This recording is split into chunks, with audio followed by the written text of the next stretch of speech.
Folks, welcome to episode number 60 of Loud Equals Funny with our guest, Fredrik Fat Knuts Knudsen. He's over there or somewhere. He's down. Down right below. We already recorded this intro, everywhere. so we're very low energy right now. Yeah, I fucked up. We had a great intro. Fred did flips. Did. He went through one of those. There was a seal holding up a hoop, and he did flips. It was me. I was the seal. Yeah. Jumped the seal. We didn't get to capture that, unfortunately, but I barked like a seal too. That was everyone's favorite great. part. It was. We clapped. Yeah, we did. well, welcome, Fredrik Fat Knuts Knudsen. You were in the middle of telling your story regarding an associate of all of ours. Yeah. Of how you got that name. So I guess we'll have to take that from the top. God. Yeah. So, to intro it, I was doing a bunch of research for Fred coming onto the episode, because obviously, you want to be well-versed in your guest. And in one of the clips I found, it was him talking to another VTuber named Juniper, who, really funny, especially in that clip. Junie is amazing. Junie is amazing. Our favorite girl failure. Yeah, and she was asking you about how you got this nickname, Fat Knuts Knudsen.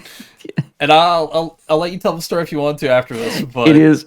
There's a familiar name. There's a familiar name in this. Okay, so yes. I make Down the Rabbit Hole right on YouTube. That's my main gig. That's my Yeah, primary I guess gig. we should introduce you before we go into the Fat Nuts. Yeah. Admittedly, yeah. I'm Fredrik Knudsen. I make Down the Rabbit Hole on YouTube, aka that guy what made the 6-hour-long video about Eve. Hey, hell yes you did. That's a fucking amazing video. That was a nightmare to make. Oh my god. A 6-hour video sounds like a nightmare to make, especially It wasn't even length. Anything about Eve that was the sounds like a problem. nightmare. Just the time to Long export it videos, alone. yeah. Christ. Long videos are not a problem. It's the subject matter. But yes, That too. before I get ahead of myself, right? So I am also a streamer, right? I got approached by Mary of Merryweather Media, right? What does the like all of the comics. They're a comic studio, but he decided he wanted to put together a VTubing agency, and he approached me and said, Master Fredrik of the House of Knudsen, would you like to join my new VTubing agency? And when the CEO of Merryweather Media approaches you and offers to make you a VTuber, you don't say no, right? Exactly. Like that is an opportunity that you don't pass up, right? Like no matter how long I do it, no matter how successful it is, what an experience, right? Gotta at least try. And it's going great. But on my streams, I have picked up the nickname Fat Knuts. And it is because of a specific incident. So are you all familiar with my Per Cat Cafe video, the one about the failed cat cafe, headed up by Diane Kelly? She was, so for those who haven't, it's a failed cat cafe, which was owned by a woman named Diane Kelly, who had a penchant for using the official company Facebook page to lob insults at prospective patrons, and it just incredible. She's been compared to Amy's Baking Company a lot. I've gotten that comparison a ton. Yes. Now I haven't thought about that in a long time. I made the video. I did a Q&A about it, and she discovered the video, and Diane Kelly was not happy. So she started making posts on Facebook, primarily about how she was going to send her cats to tear off my genitals. As you do. Yeah, as you do. Gotta work, right? And, right, I mean, if I had cats that I could sick on someone, it's like, no, cats get in anywhere, man. Attack cats, sure, yeah. Yeah. So, at one point, now, Diane Kelly is not a sober individual. No. She... I can respect that. Yeah, during what I suspect was a drunken Facebook tirade, she said that my balls are so small that they would feed a family of 5 ants for 1 trillion years. Which, hey, that family is lasting a very long time on a very Hey, small amount of holes. See, That exactly, family right? of ants should be honored. Yeah. They're eating a magical concoction that lets them live for so much longer than their Apparently. actual Exactly. lifespan. It's insane. Yeah. Exactly. Although family Straight might up also potion. refer to lineage, right? Like Yeah. the ant family. It could be like an So- entire new genus of ant or something based on Fat those nut nuts. ants. Right, immortal. Yeah, you combine them with sea anemones, or no? What is it? Jellyfish I think so. that can live indefinitely. So obviously, 5 ants is not a lot of ants, but 1 trillion years is a lot of years. Yeah. So this is where a familiar name comes in, Mevolander. Yes. Yay, that Mevolander. fucker. That British fuck. He heard this and decided to figure out how large my nuts would have to be to feed a family of 5 ants for 1 trillion years. And using a little, some rough mathematics, they were able to figure out that in order to do so, my nuts would be so large that it would take 7 oil tankers to cart them around. So now, whenever I show up in a streamer's chat, the response isn't, yes, respected informational video maker Fredrik Knudsen. It's, hey, it's Fat Nuts. Yeah, it's like That's famous YouTube documentarian Beautiful. or nuts the size of a planet. Yeah. right. One of these stands out a little bit more. But both of these are going to be on your future Wikipedia page. And Oh, both yes, will no, be I- on your tombstone someday. So, Mm-hmm. unfortunate. We'll make sure of it. I firmly believe that you do not get to choose your legacy, so I am not terribly bothered by this. Sure. I mean, Right, there are like- far worse legacies to have than having fat nuts. Right, exactly. I would take it. That's a good thing. Exactly. Mm-hmm. Yeah. And it goes over that. I mean, yeah, he did the math. Mev did the math. Apparently, his math was slightly wrong. So He- what He he apparently did, got slightly incorrect calculations regarding the nut size. he historically has regretted substituting the caloric density of human testicle for pork because pork might be more calorie dense, so my nuts might be even fatter. True. God. It's on the low side. Mm. Might be Yeah. 8 or 9. Who knows? It could be, yeah. Let me see here if I can find it. I'm trying to find it on my phone now. I'm going back to that. Yeah, because it was like a couple of. It wasn't a thread, it was a mod chat, I think. It was- Because it was- Mev yeah. is also a mod in our server. Yes. Mevin's embarrassingly British at times also, but yes. Yeah, we have a command, ! Mev, and it says shut the fuck up, Mev. Yeah, I can't find it on my phone, In but fact, actually, hang on, let me pull it up. yes, please Yeah, I do. got this here. That's great. I really ought to this is from Mevolander. I really ought to revise the ball math and produce a report. Ball It strikes me now that I got a lot of the calculations wrong. He's Oh my apparently God. literally in a science field. Yeah. He says really ought to use Okay. latex, but I can't be bothered. Haven't used that much yet. He then posts a picture of what I presume to be a Google Doc titled "The Scale of Fredrik's Fat Nuts," a scientific report by Mevolander. Are you Bravo. kidding me? No. I can share Hold the on, screen okay, cap there it if is. you need it. Also, No, here- here's this I need to dedicate an entire stream to this.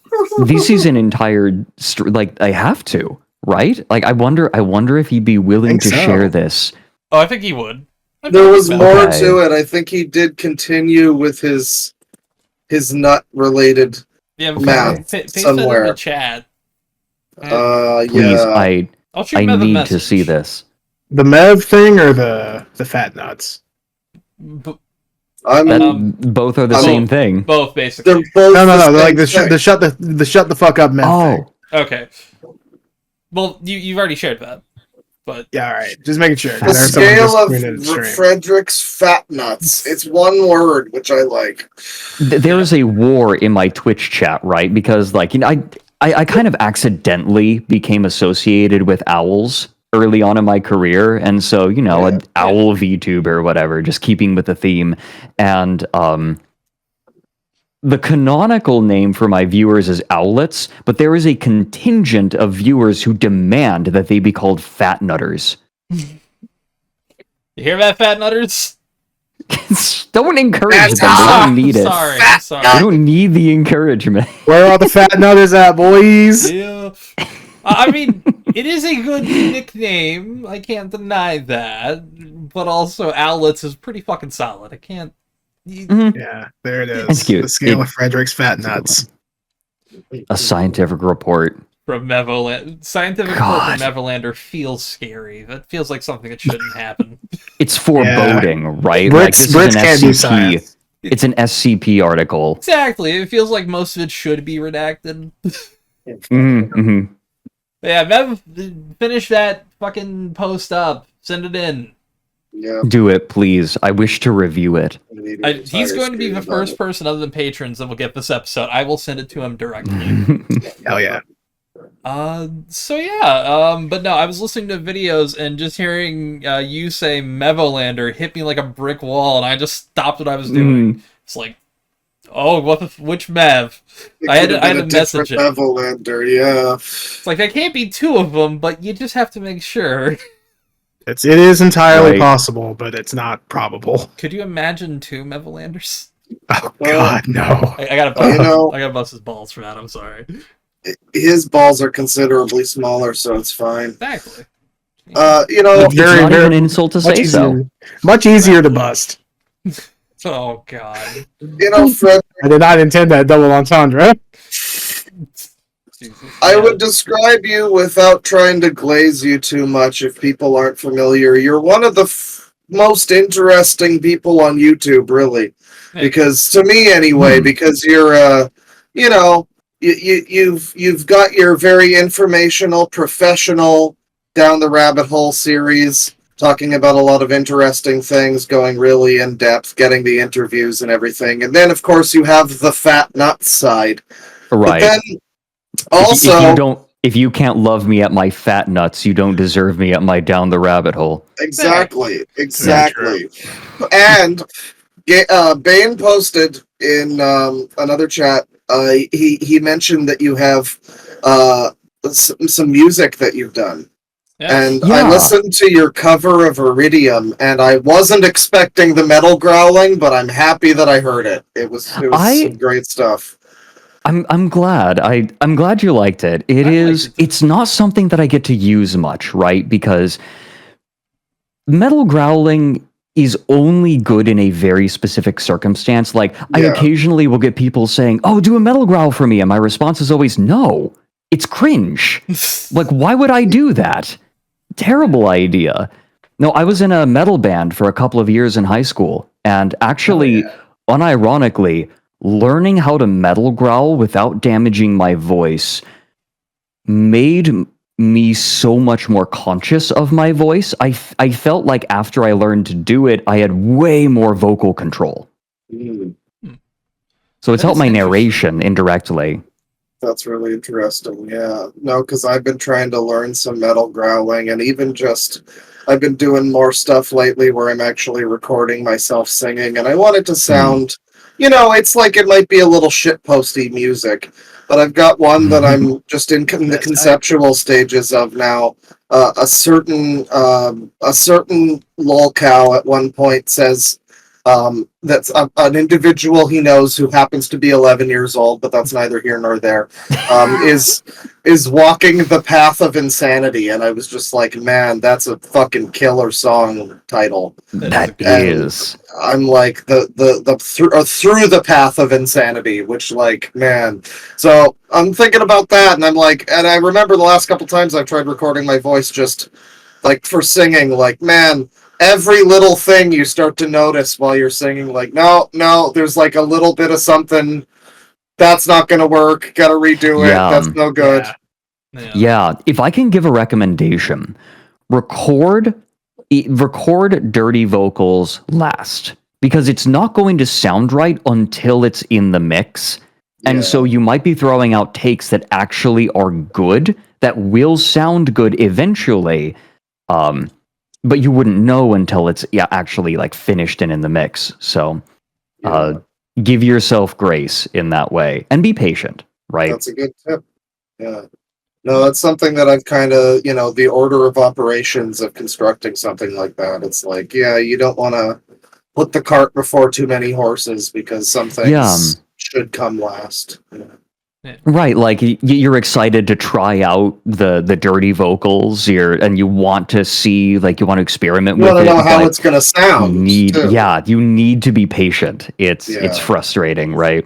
It's a lot of patience and determination. You gotta learn, especially. I mean, I say I'm trying to learn how to do metal growling, and that just means I'm doing it and probably fucking up my voice without properly learning how to do it. So it's interesting to hear you went out of your way to do that and actually not do that. Not ruin your voice. Well, I mean, when we're doing rehearsals for 6 hours a day, right? You have to, or else you're going to be sacrificing it. And I wasn't quite ready to sacrifice it, right? I was in choir for so long, I wasn't ready to give up my singing voice, and I've done so much theater. I wasn't ready to put my voice in jeopardy. What I will say is that you will learn over time. If you want help and you want to make sure that you're not hurting your voice too much, I'd be willing to help out. Well, thank you. I would be Interested. happy to take you up on one-on-one lessons. Yeah. Check out my fan fiction on AO3. I will say, Ked Icarus, when he was on at one point, mentioned that he wanted to do some kind of a YouTuber musician supergroup, and I was like, we need Fredrik Knudsen on hurdy-gurdy to be a part of Yes. Hell yes. I would be very glad to provide hurdy-gurdy. Yeah, no, we're getting there. We got at least a 3-man group right now. It's happening. It's okay, awesome. hurdy-gurdy instead, in place of lead guitar, right? We could do melodic death metal. It's you heard it, right? In the cover for Iridium, I did a little bit of hurdy-gurdy for the bridge. Yeah, and it worked really well. And hurdy-gurdy is such just an interesting instrument. It's one of my favorite videos that you've done because, I think that was right out of the phase where you were transitioning a bit from lolcow people figures and more into just stuff you like. And I was like, this is really cool. This is just an in-depth, the whole history of it, how it plays, everything about the hurdy-gurdy. It was great. Right. That was one for me. Definitely. You know that have you ever seen the movie Nope?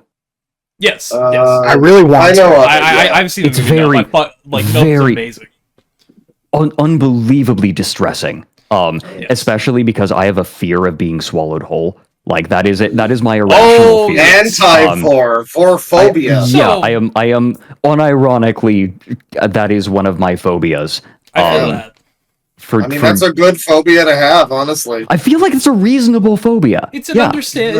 I feel that. But there's a line in Nope.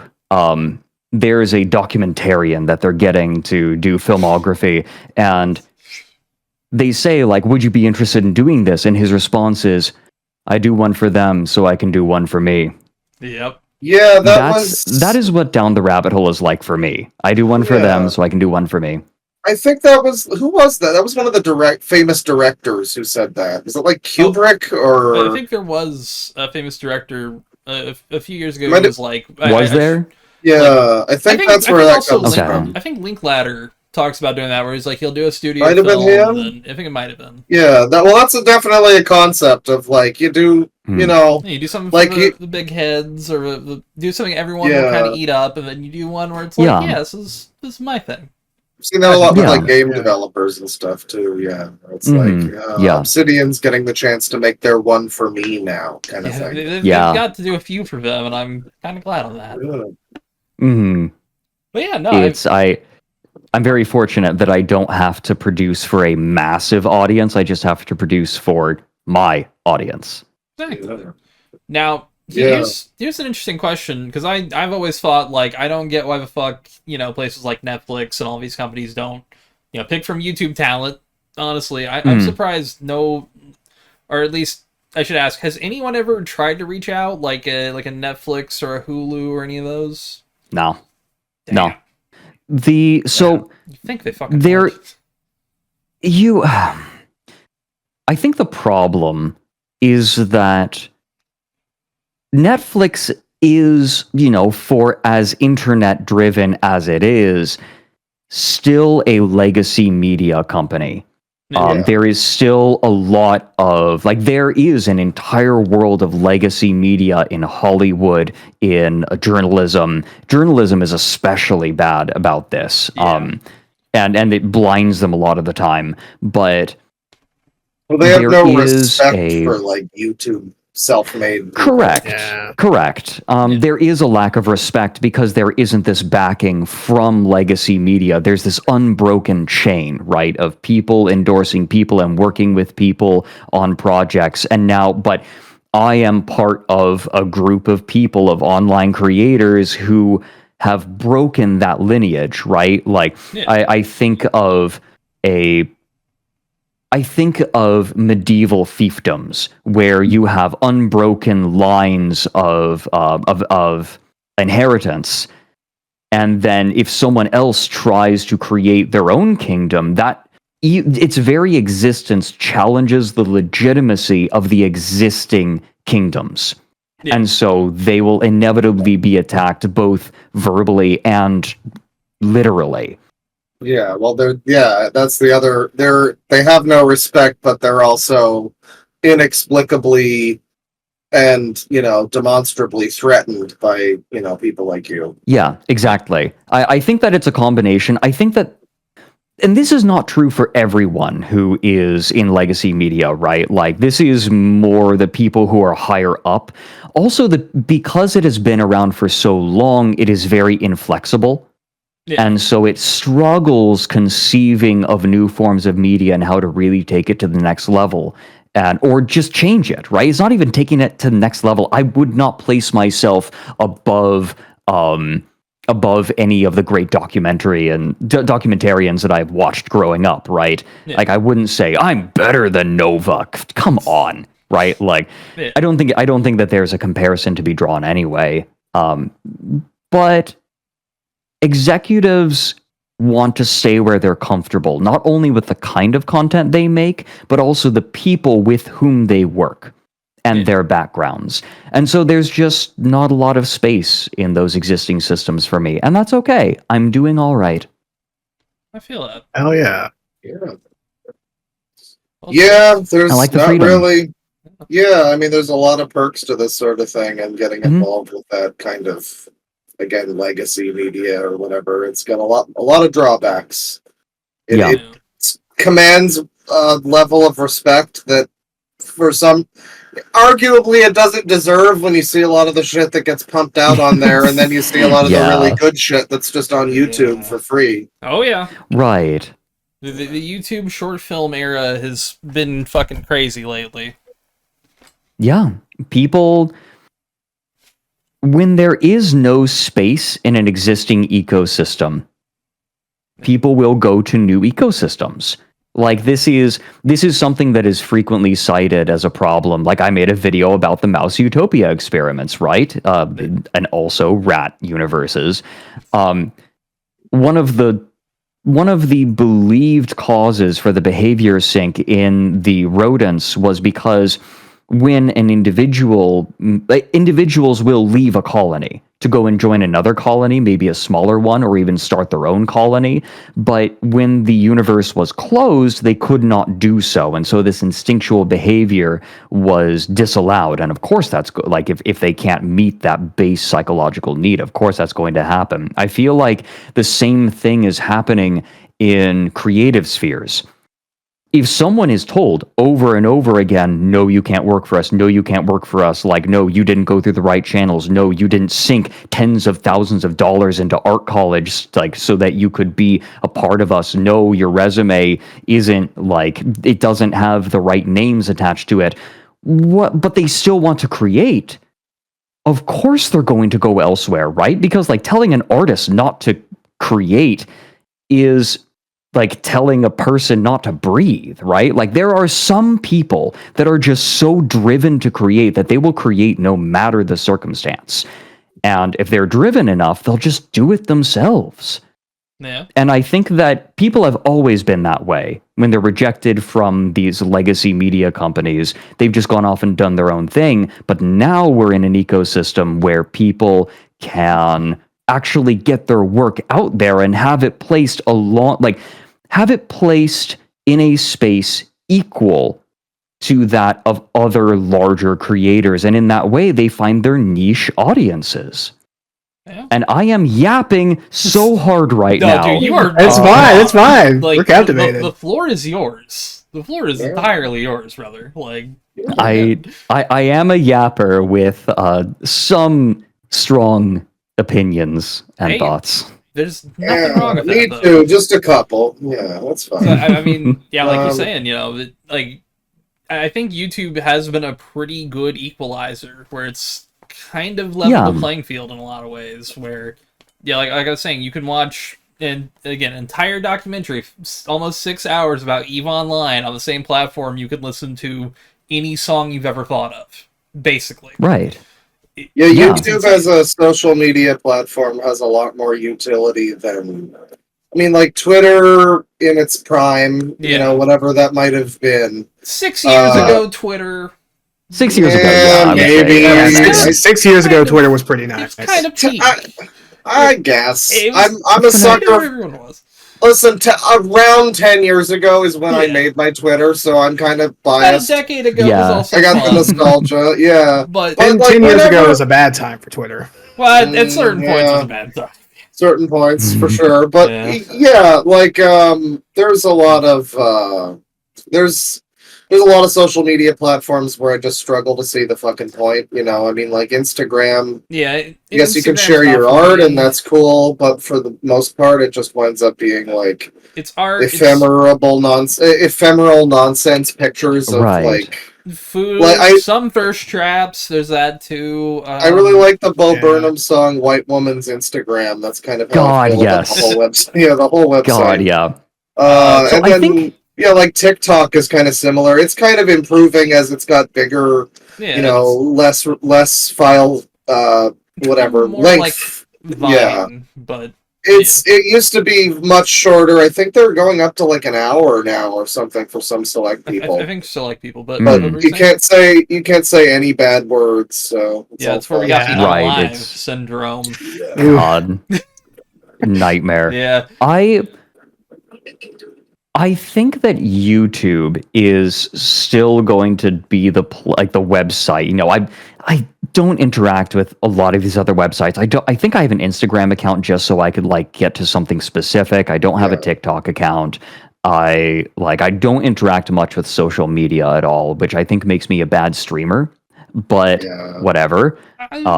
I wouldn't say that necessarily. I went back to Twitter like 2 months ago, and then I just stopped using Twitter like a month ago, Right. Yeah, it's rough. It's rough. Unless you're entrenched like I am.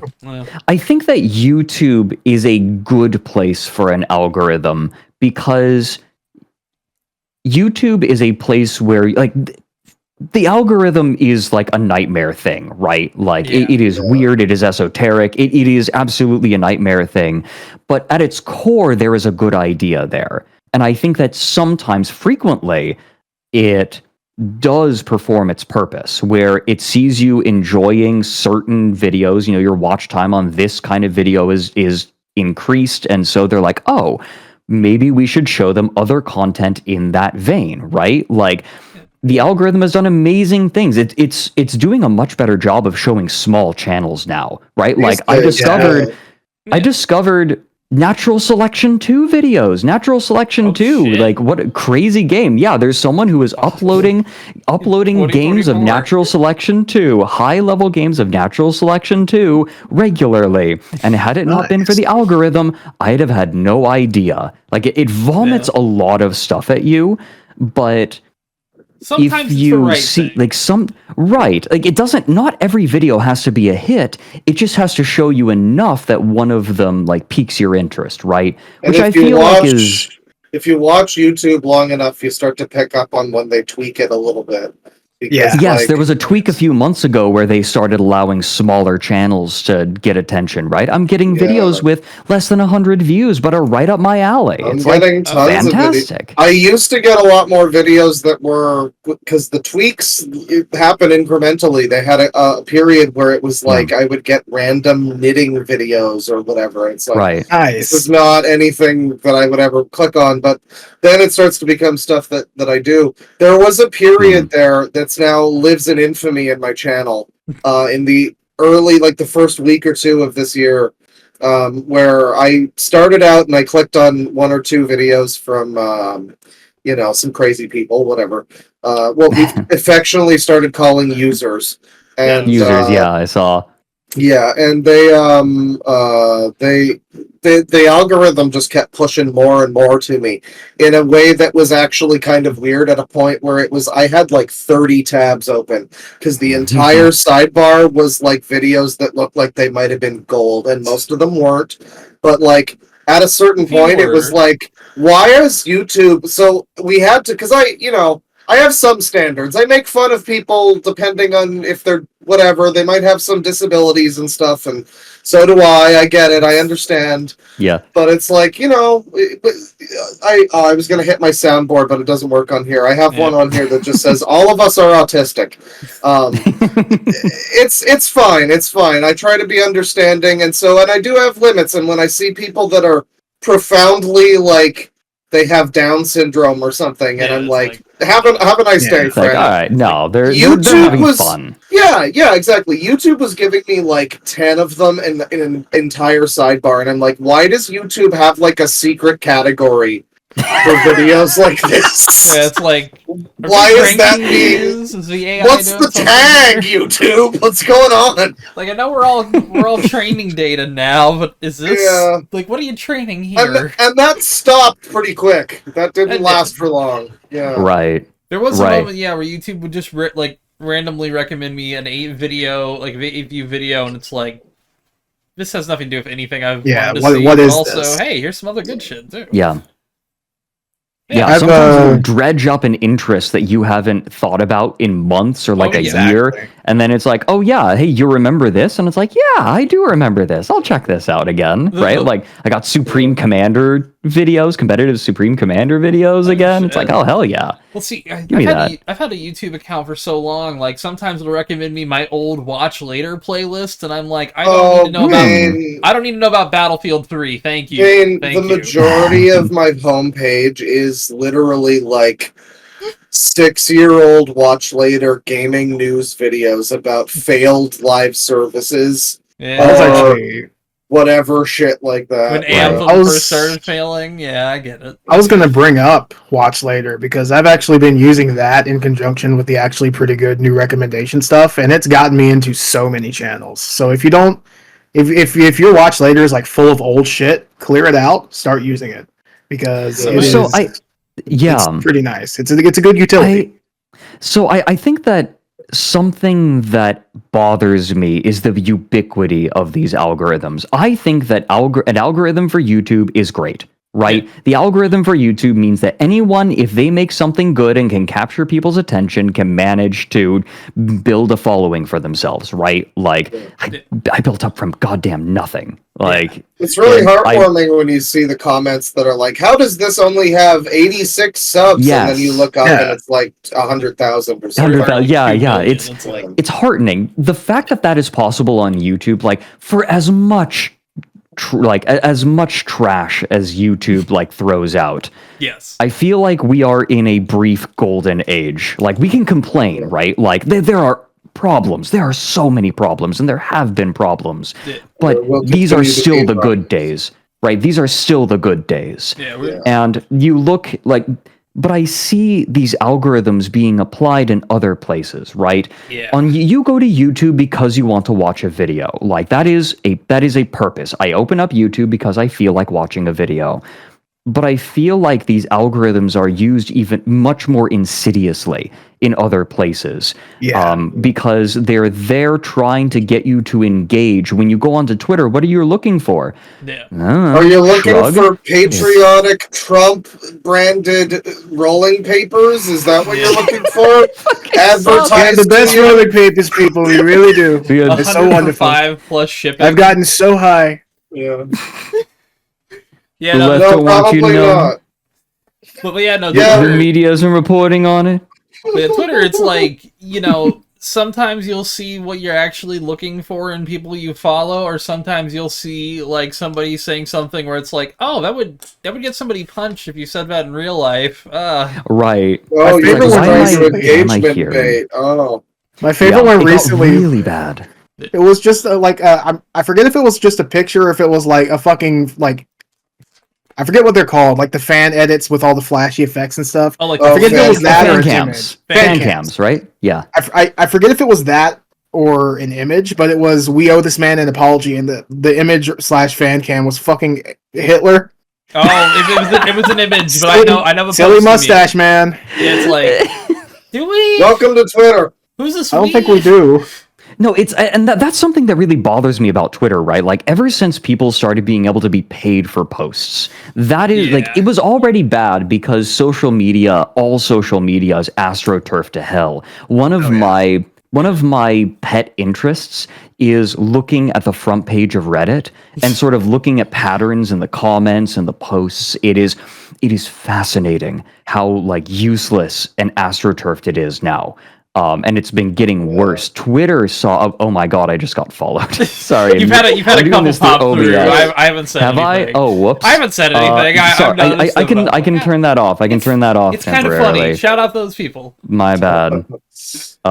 It's like who is it? Who is it that was doing was recording some sort of online university, and like they still had subscribers on. They didn't turn it off for recording the video, so occasionally you just get this super loud audio notification in this recording. Hell yeah. Hey, at least it wasn't TTS, like, horrible racist super chat donations. That's my favorite TTS. Just them spouting sorry, over and over. Sorry, I got a little off topic. You're fine. A little sidetracked. This whole podcast can be sidetracked at times. It's yapping the podcast. Reddit and the downfall of humanity, which are closely linked. Yeah. Twitter got particularly bad when you could start getting paid for posts with high engagement. Suddenly, I think that the veneer really fell at that point. People started to realize, oh, wait a minute, sometimes people will post things that they don't actually believe in order to get engagement. Yeah. And it since then, I feel like the cynicism has been particularly obvious now. Twitter is well, there were a lot of people. Yeah, there were a lot of people who, I mean, they did that. We have our personal punching bags like Ian Miles Chong or what's his name? The fucking Mark Kern. We have Mark Kern. Oh, Buck Chunk 420. I love him. Yo, holy shit. Dude. Oh no, he subscribed again. Wow. Yeah. Thank you, Buttchug 420, for the 10 gifted subs. Yeah, that's a really good name. I might steal that from myself. And nowadays, it is just you get a lot of people and you see. I mean, like, I think the classic one. I think this was before you could get paid for Twitter engagement. It was the Andrew Tate. One of the first things that got him popular. Post? You have never had sex with a woman if you've seen Star Wars, and you've never been successful and never will be successful if you've ever seen Star Wars. And it's just such an obviously silly and insane thing to say. But admittedly, the most obvious bait. Yeah, I it's true. I'm not successful. Yeah, hey, I've seen a Star Wars movie. My hands up. Fuck, he's not entirely wrong. I even got the novelizations. Look at me, I'm double unsuccessful. You got the whole ass helmet back there. I've got the worst movie on 4K Blu-ray. Somebody gave it to me. I did not buy it. I just have it downloaded. I stole that shit. Do you want to know why I am immune? I am immune to this because I watched the prequels and wanted more political scenes. Yeah. I wanted the whole, of them to be about the politics. Okay, no. You know what? That would have been a more interesting movie. That would have actually been more interesting. I mean, it would have been. Yeah, if it wasn't if it had any kind of focus on anything at all instead of just that's that's fair. Yeah. Make it about space politics. Just make it about one thing, or like maybe two. Yeah. Someone rein in George Lucas for a minute. I may have gone a bit far in a few places. That's become like the eternal battle now. Is it better to have stuff that's like sleek and kind of looks and feels like Star Wars, or to have like, unfettered, insane creativity from George Lucas that just wasn't checked at all and was kind of insane, kind of garbage, and had Dexter Jetster and his space diner. What, you don't like Dexter Jetster? Come on! I would say... Were they playing Jizz in a Dexter Jetster diner? I would say prequel era, because you got like the fucking Battlefront games and Knights of the Old Republic shit out of that. Yeah, a lot of stuff good shit out of a prequel. I think that the universe of the prequels was really rich, and that was best explored in spin-off media, but actually trying to make cohesive movies didn't work. Yep. Right? Like, you gotta really develop that stuff if it's going to work. I mean, the problem is that I think that George Lucas read Dune and was like, I want to do that. Yeah, it feels a little bit like... Because, like, Dune is so sophisticated in the way that it handles its politics, and George Lucas was like, what about that? But he step in the doo-doo.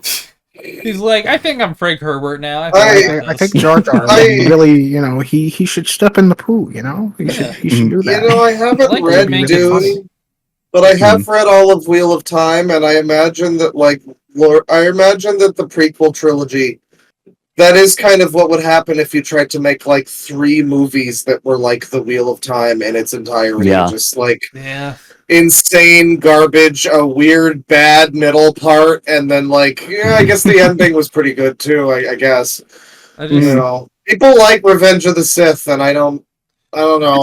It's got like a 40-minute video game lava fight. Hey, that's cool. I really like General Grievous. He's cool. General Grievous. Grievous is great. Grievous fucks hard.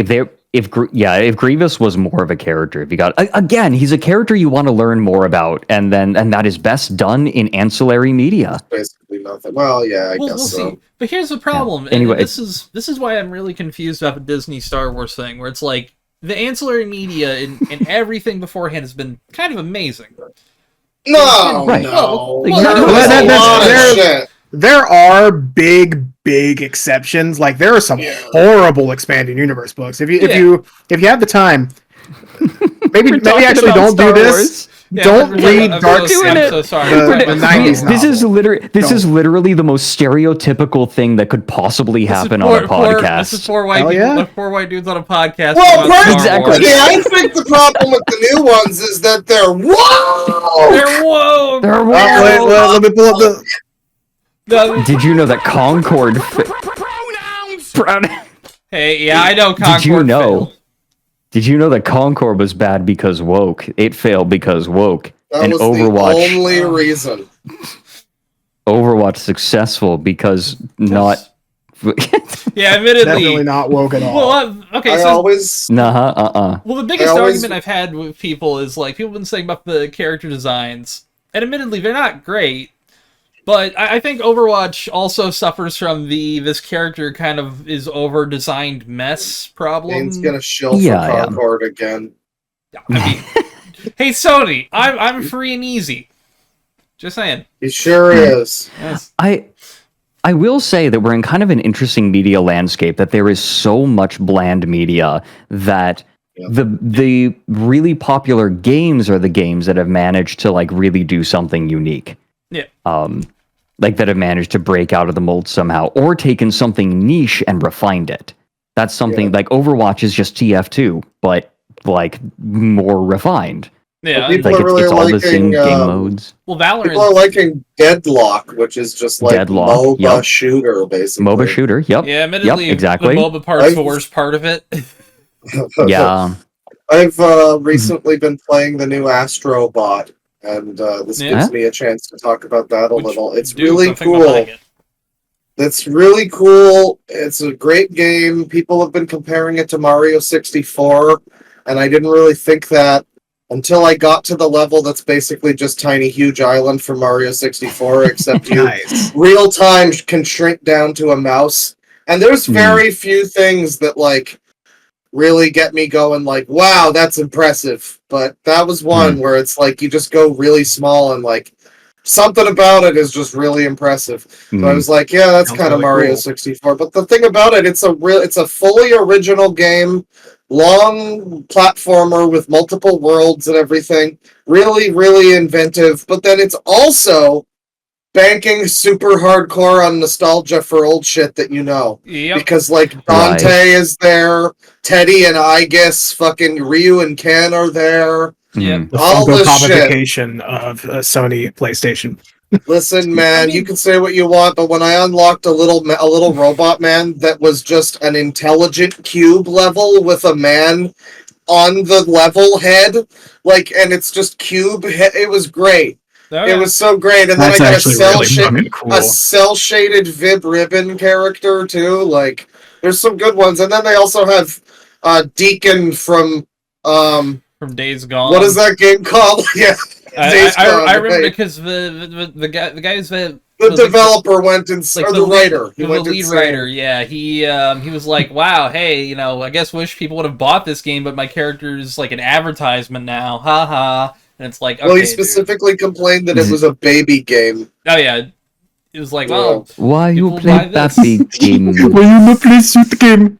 it's like Why you I no mean, shoot? Please, please, It's still- please, please.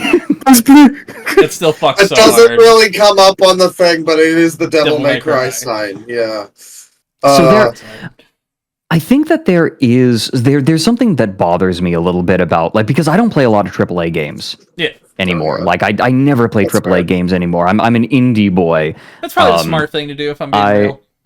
It's a good place to be, but I think that the idea that indie games are where all of the innovation is happening, it's like, no, hold on. Plenty of indie games are super derivative Oh yeah. and are banking on nostalgia in order to get Lot by.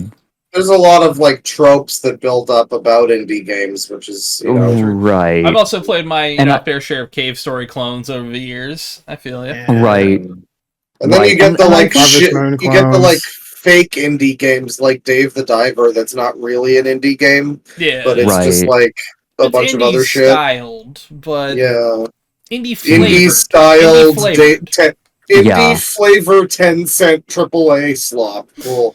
Yeah, I heard it's it's still a kinda fun good, game. but I'll admit that. David Diver's pretty fun. I- but There is nothing wrong with the style of indie games. I think that indie games are at their best when they're either doing something really original or they're doing like AAA games where they're taking old concepts and trying to rework them. I think that indie can be a little bit more creative. They have more freedom typically.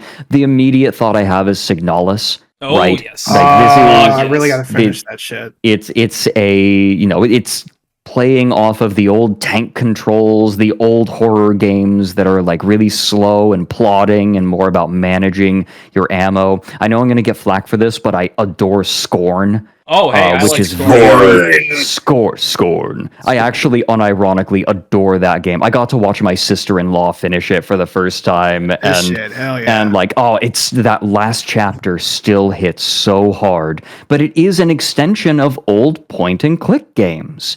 Except trying to take the sort of weird concepts. I feel like old point and click was often weird for the sake of being weird. Scorn wanted to take that weird and really flesh it out, no pun intended, and create a world and metaphor and meaning around it. Whereas like old point and click games are just like, haha, isn't it weird the things you can do in 3D engines? Yeah. Oh, hey, I can't No, wait to get to the there's- FMV game era. This is the Can't this is the survive, control alt try. this is the control alt delete font.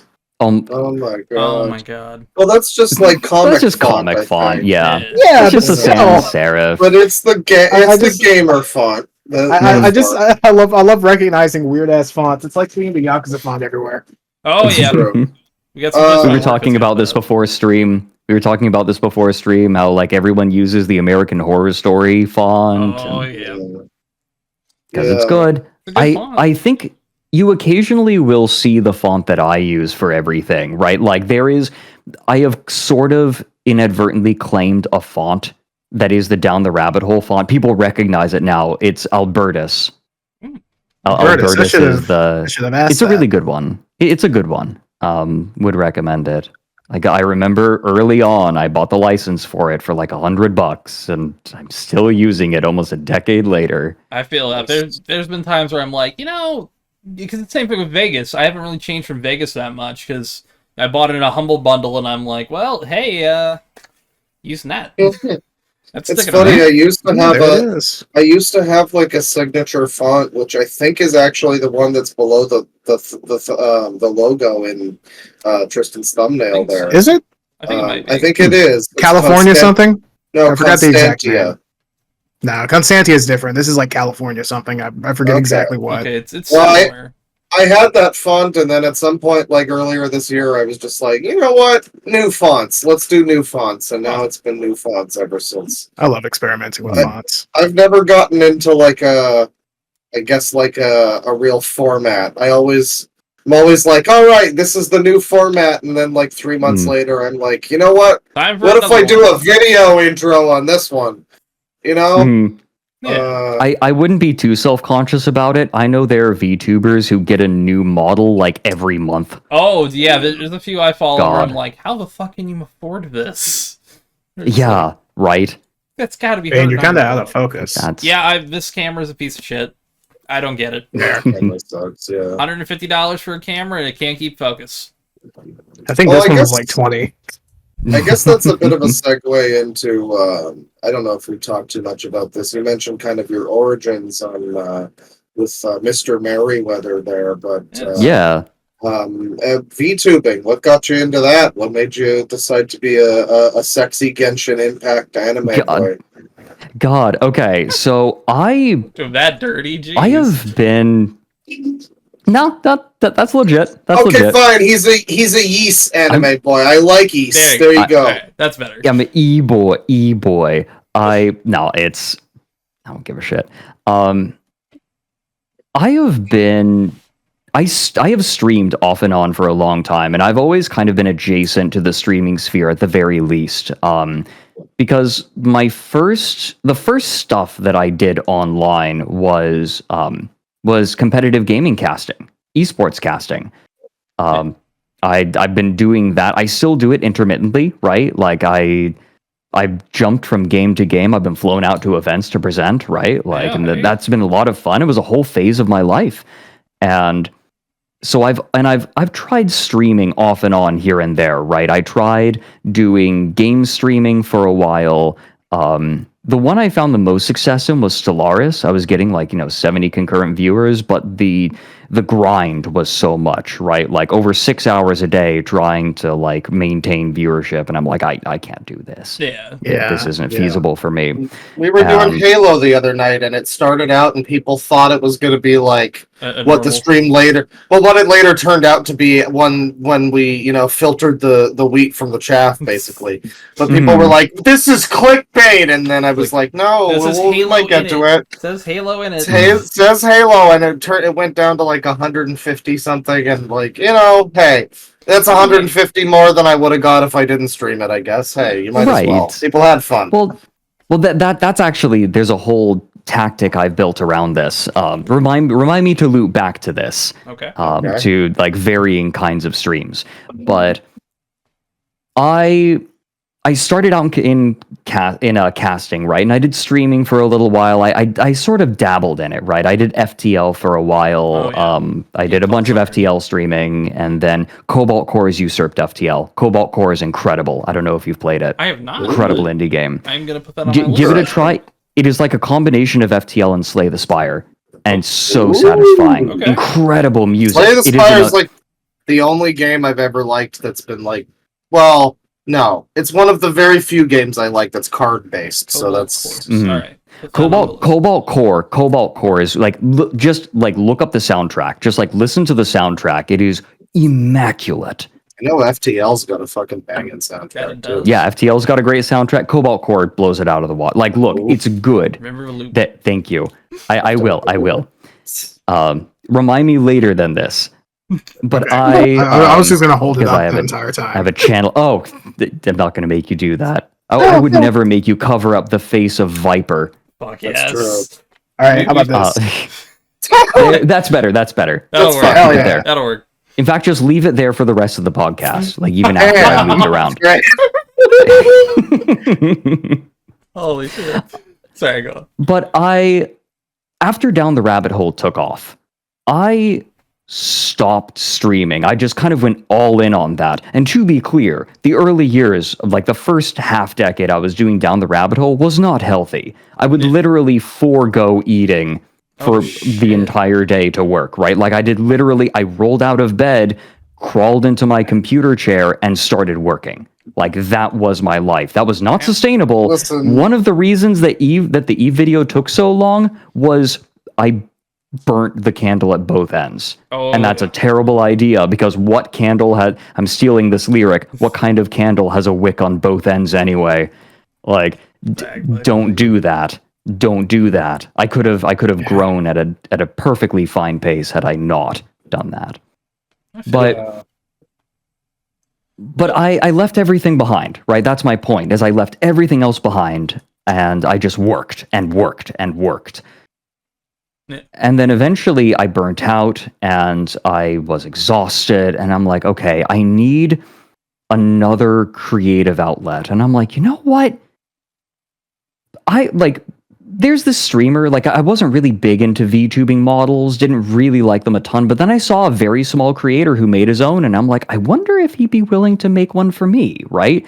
Hadn't done a lot of them, it was relatively cheap, I think it was $700 I paid for my first model. That ain't bad. I did that for like a year and a half, yeah, very reasonable price.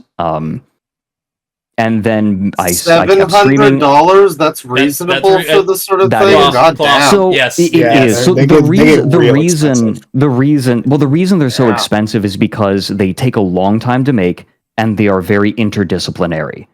Because it's not just the drawing and it's not like it's the modeling and texturing and everything. It's the modeling. You have to make sure that every piece, like you have to carve it up into a ton of pieces and make sure that they all move correctly depending on specific inputs. It's a very complicated process. It's practically magic. It's impressive.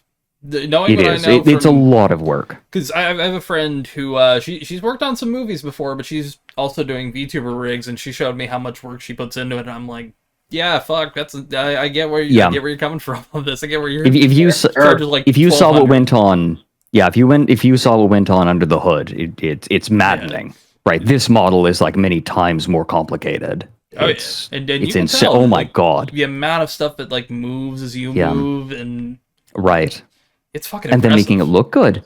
No, my sometimes you have multiple people working on it, right? And I did for this one. I had someone doing the art and then someone doing the rigging.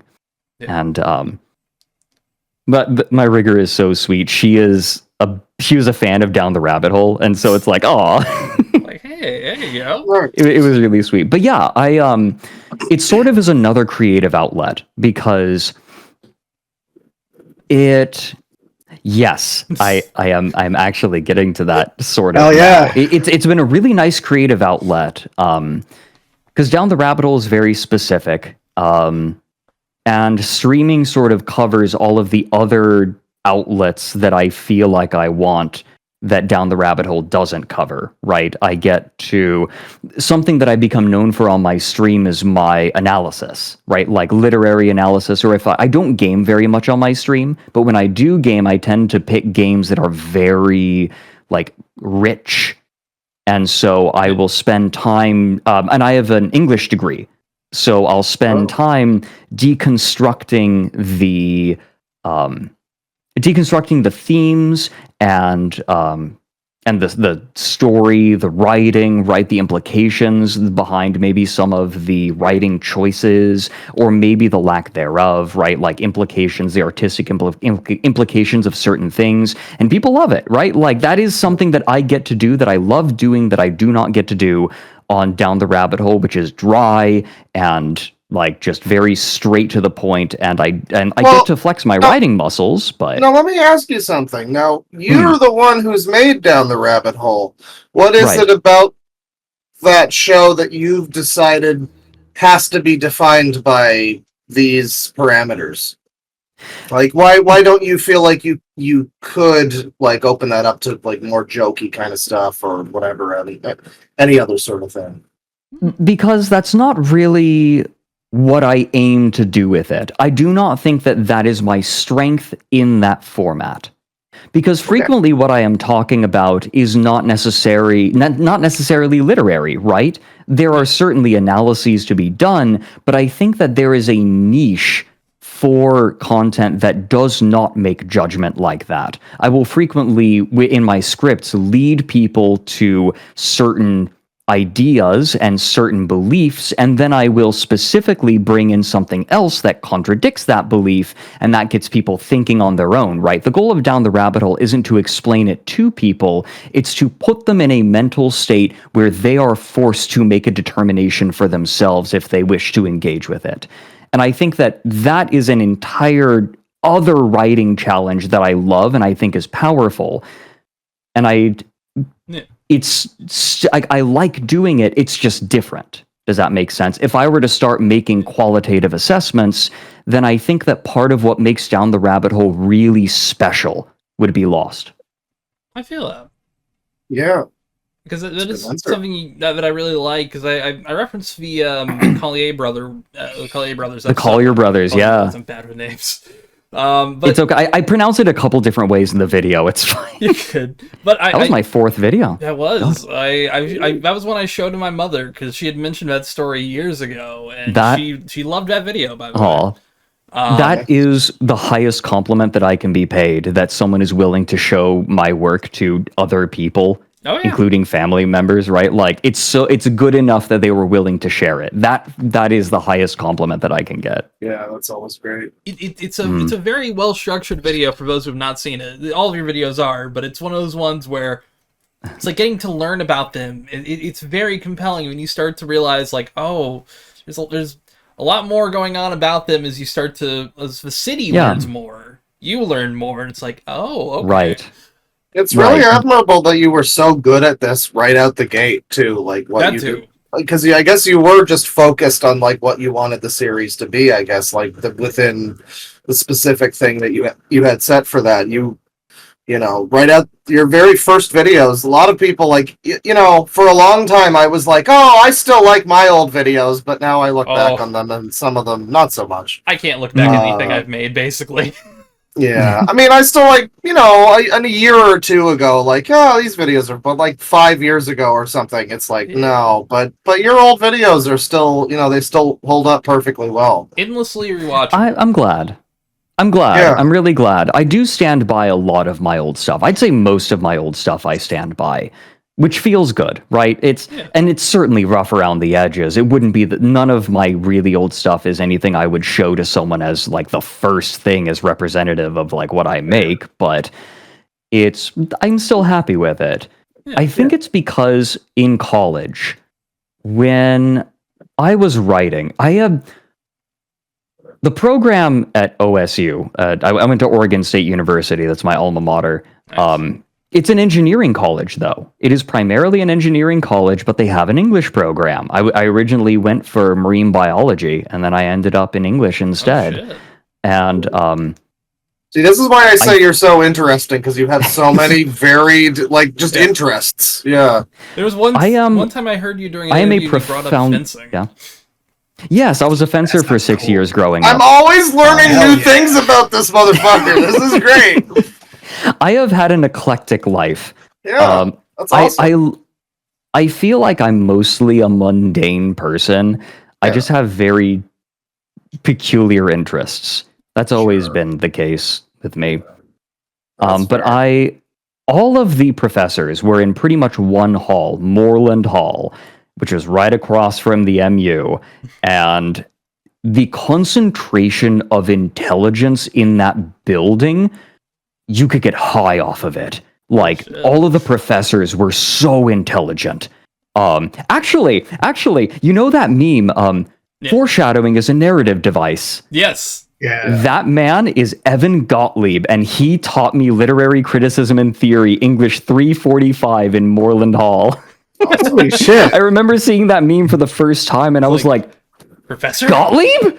Oh, hey, it's him. What the fuck are you doing here, Gottlieb? I saw you yesterday. Like, what the hell? He was great. He was fantastic. He helped me so much with that class. That was a hard class. I barely scraped by. That's awesome, though. Yeah. But no, I feel like being around such a... And they were rough on their higher level students, right? You get beyond 200 level courses, and then they start really getting into you. They're like, your writing has to be tight. Like, they would not tolerate fluffy writing, right? Because modern college, like old colleges, you get stories of, oh, you have to write a 30-page paper by the end of the weekend. It's like, how am I going to do that? Nowadays, it's, hey, you know all the stuff that we used to make people put into 30 pages? Put it in 6. Like, it's Cram it down. the density, Gotta make it concise that like they the demand. USA Today. You have to compress it. You gotta yada your way through those 30 pages. Right, yeah, you can't do that anymore, not in modern colleges. And so that trained me to take the information and really condense it. And I think that is what made Down the Rabbit Hole really work. I cut out all the fluff. Yeah. There's literally no bullshit to it. It is all... And that's amazing to say with videos that are sometimes nearly 6 hours long. You get a lot of long content these days that'll be like an 8-hour video about this or that, and it is just kind of extraneous bullshit. And reading out Facebook posts. And every now and the next Facebook post. Yeah, or it's horribly unedited or something. Your stuff is like tight and it's no all killer, no filler, yeah.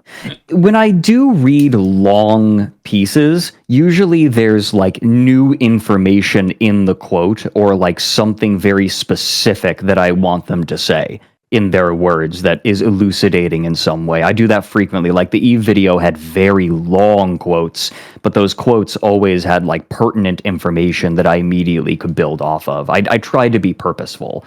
I tried not to make it padding. And you can glean stuff from it where you're like, oh, this is a greedy motherfucker that's just trying to push some shit on people or whatever. Right. Yeah. Right, yeah, and sometimes it'll be self-evident, right? I can tease some ideas and sort of plant the seed that maybe this person isn't being completely honest here. Maybe they have an agenda, right?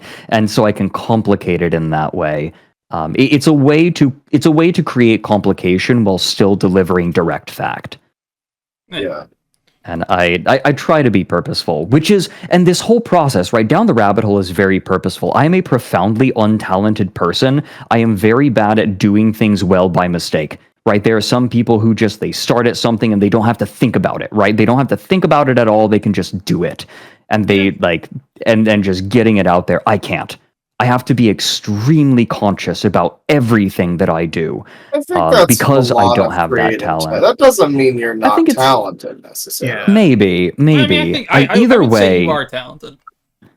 Either way, I think that there are a lot of definitions of talent. One way or another, I need to whole ass everything that I do, and gotta do it with your whole pussy. Yeah, really pop it. Exactly. And throw it back. I really gotta throw it back. No,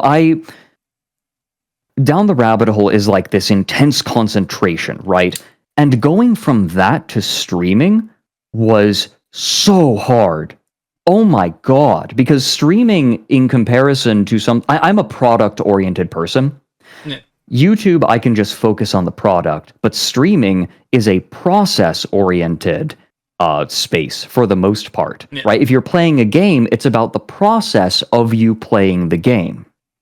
And making that work has been a struggle for me, and I'm learning how to make it work. I'm learning in what places is my process interesting, and I'm zeroing in on that. It's taken, like, for a couple of years, I just kind of played around with streaming, but over the past year, since I joined Astroline, I joined Merryweather Media's Vtubing agency, I've really started to try to focus in on the craft in a way that I haven't in the past. And I'm experimenting with schedules, with structures, with topics, and like right now I'm experimenting with having one stream a week being effectively a miniature down the rabbit hole where I spend hours off stream digging into something and then bring my findings. Yeah. Nice. So it feels like it'd be more like a conversation with the audience. Exactly. Oftentimes the audience will say, hey, wait a minute, I found this. And so it becomes a discovery process together. Last week, we looked at the official Olympic esports event from last year. I remember seeing those like shitty mini games that they had or whatever.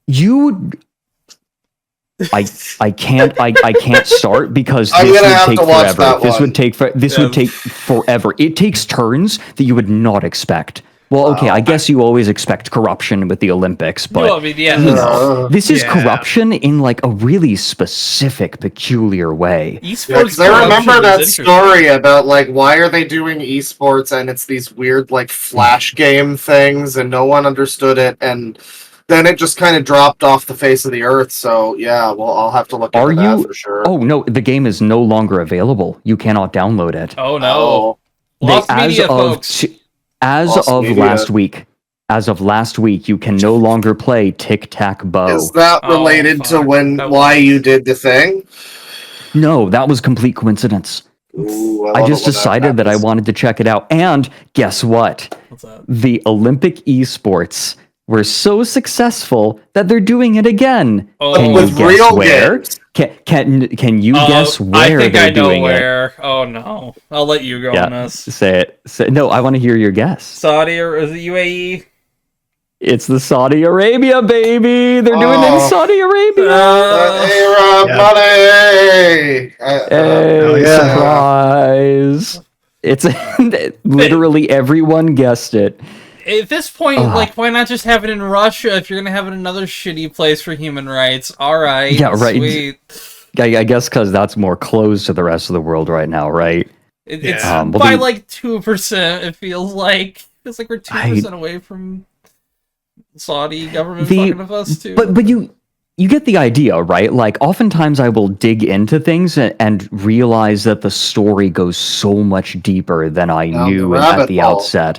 It literally is allowing people to sort of see behind the scenes. Like, this is just how I live my life. Yeah. I just find weird things and go digging. It's like, look at what I found today, and it's just another... Yeah, check it out.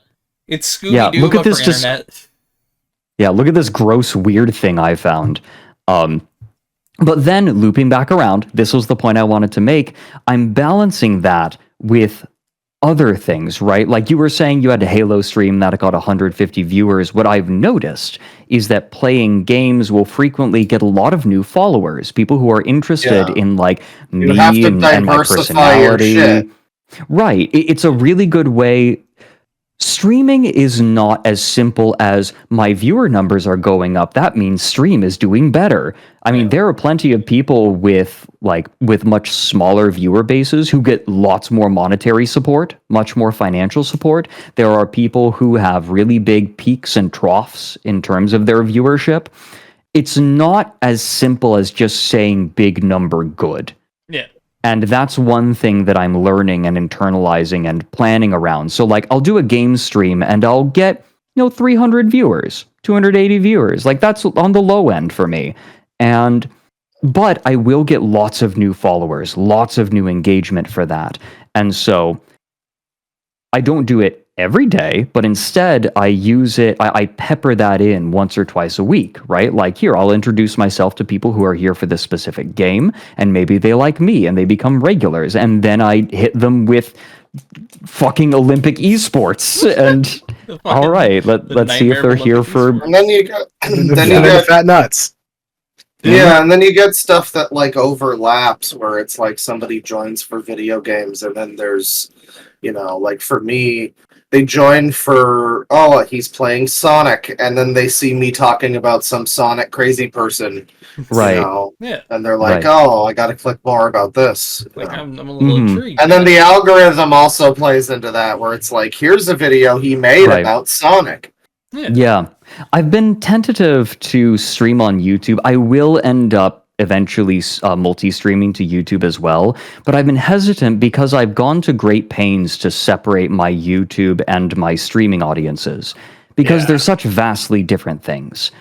One of the reasons I do it is, like, as a content creator, having any sort of reliability is a pipe dream for most people, so diversification of income is just a natural choice, right? Like having two things that are completely separate from one another for the most part. It's like, okay, only half of my stream viewers have seen a single episode of Down the Rabbit Hole, right? It's That's like interesting. That is wild. I've built it on its own. I've tried not to advertise it on my YouTube. I have a tiny little Twitch button if you really go digging, and that's it. Because my streaming content isn't for my YouTube audience. People have gotten mad. There are people who have gotten mad learning that I'm a VTuber. Like, it pisses them off. Yeah, it is kind of amazing. It draws out a bit of an ire because people associate it with, I guess, like annoying anime girl noises or Hang something. on, my cousin friend is coming in this door. Oh, geez. It's the cousin friend. Where is he? Look at me. It's me, Bliston. And I'm here with a special message. I think those people should... Damn, that too? Jeez. And their mothers, too! With a rusty spatula. Bye, Bliston. Yes. Thank you, Bliston. Hey, Tristan. Oh, well, what a guy, He seems like a nice guy. Yeah. He's a shame about all that terrorism, though. Yes. Well, that's really too bad. Where was he in 2021 on January 6th? Just saying.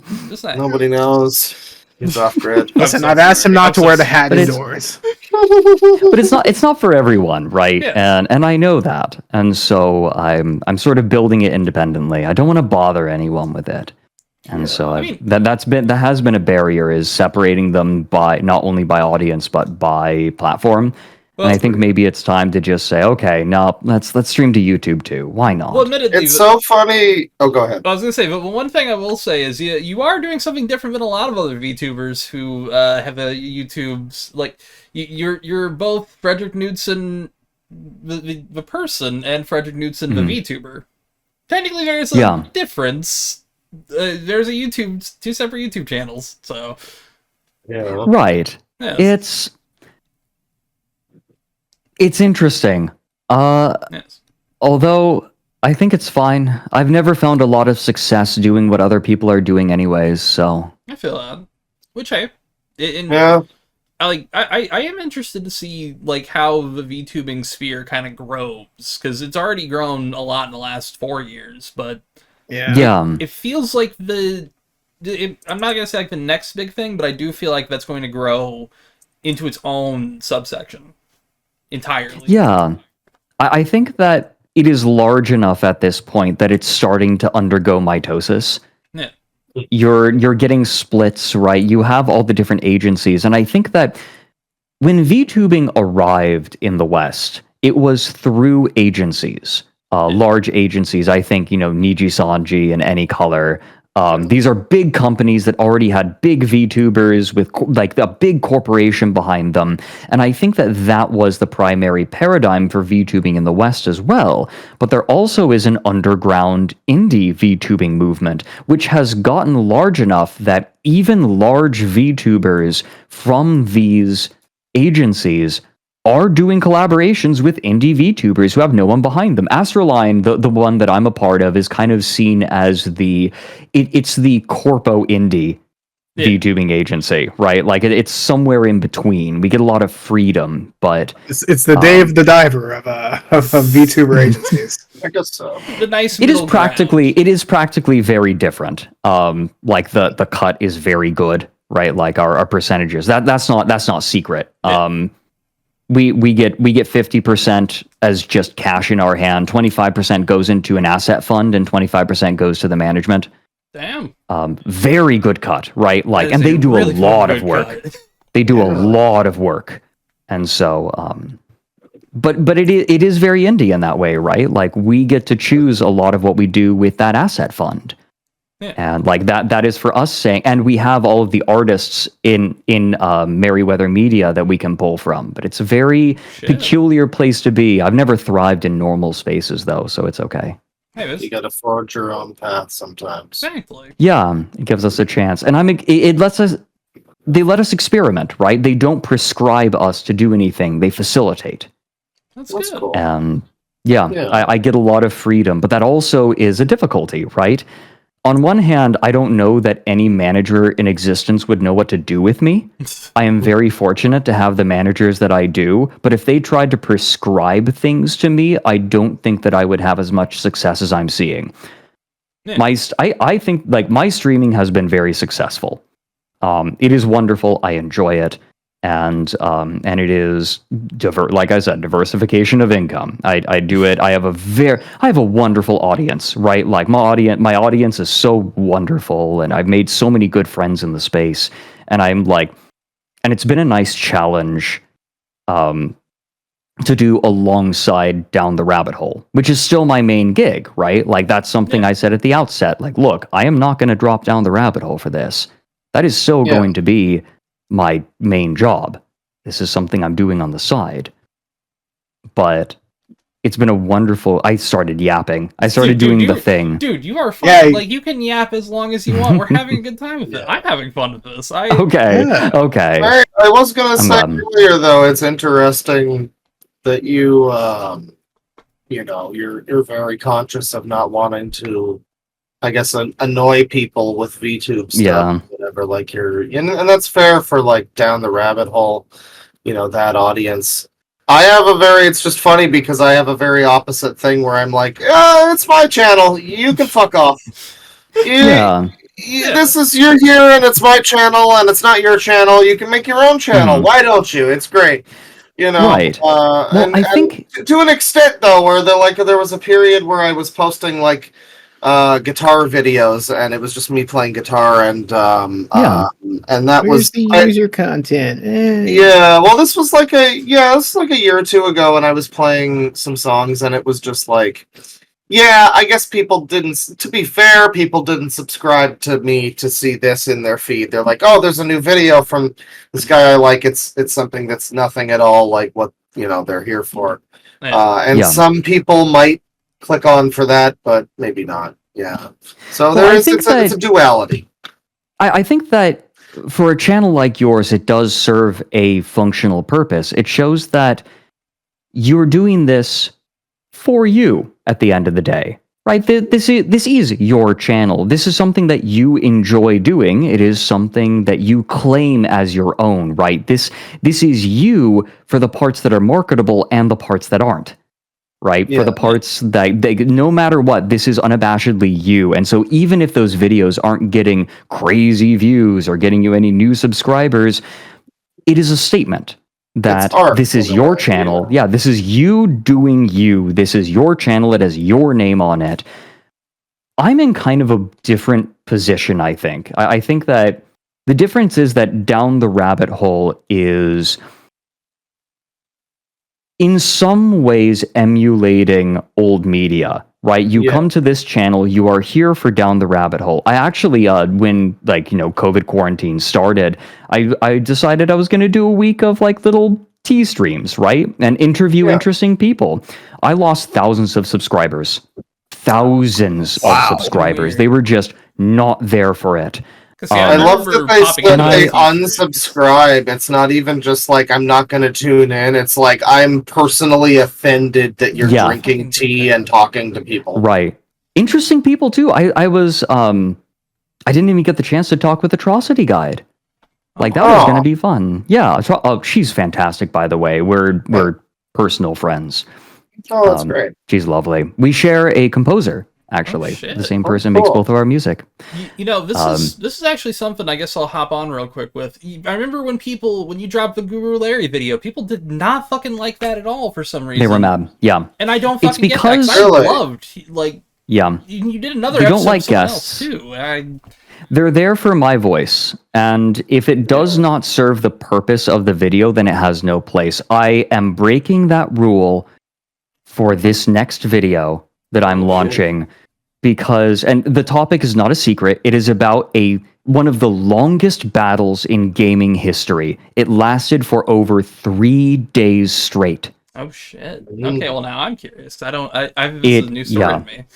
It takes place in a game called Foxhole, if you're familiar. It's sort of interwar period themed top-down MMO shooter, which where all of the equipment has to be manufactured and shipped by players. All of it is like physical, like not physicalized, but it is represented in the game. If you want guns on the front, you're gonna have to make them and ship them there. Like the whole supply line is simulated in there. And I am a logistician. I play the game, right? Like this is one of the game. This is my game. I didn't play Eve before I played it. I played Foxhole and then learned about the 3-day long battle. And I'm like, I'm making a video on this. Like, all right, this is a video topic now. That reminds me of I was just gonna say there is a go ahead. tabletop game called The Battle for North Africa, which is like the longest board game ever made. No one has ever finished a game of it, apparently. And it's very rare to get a hold of. You describing that was just like, man, that reminds me of how I really wish I could see. I don't even think I'm not even sure if there's footage of people playing it on YouTube. Oh my God. Or anything. I've never heard of this. Okay, I've never heard of this. I am fascinated. Also, a very interesting setting for a game. Yeah, I'd be it's apparently extremely realistic, and there's some kind of apparently if you play as an Italian in the game, you suffer a spaghetti tax where they force you to boil. Mamma mia! You have to like spend water rations to boil your pasta when you eat or something. Oh my God! Some weird, insane thing. Amazing. That's amazing. That's amazing. Yeah. No, well, maybe check that out sometime. Might as well just pull stuff up. Get out of here, Wikipedia. I did cut you off though. Yeah, you were saying no. It's okay. It's okay. But to this point, right? Like down the rabbit hole is, I want to maintain a distance with down the rabbit hole. Like it is a discrete thing. It is a series. It stands on its own. I don't take sponsorships for this reason as well. To maintain sort of that feeling of the integrity, right? Like this is a series that is. It stands on its own, independent even if it was anything else. Even if it was something you really believed in, you wouldn't do it for that? I have no intention of ever taking sponsorships or down the rabbit hole. I'll do it for stream, right? Like I'll do an ad maybe for a game that interests me. I have a gamer subs code at this point. Specifically DTRH. Yeah, why not? Yeah, down the rabbit hole is... The internet is a peculiar place to publish something because the space in which it is published is oftentimes just as important as the thing itself. Yeah. And when you go onto the channel and you just see down the rabbit hole, it creates a feeling like this is purpose made. There's a sort of, it's almost sacrosanct. Down the like I don't want any down the rabbit hole. It's like taking a fine tea and putting sugar in it, right? Like that's like you're not going to do that. You want it just straight. And that is the vibe that I want to keep for down the rabbit hole. There's almost a bit of kayfabe there. Where like I am like when I am doing down the rabbit hole, I am taking myself very seriously.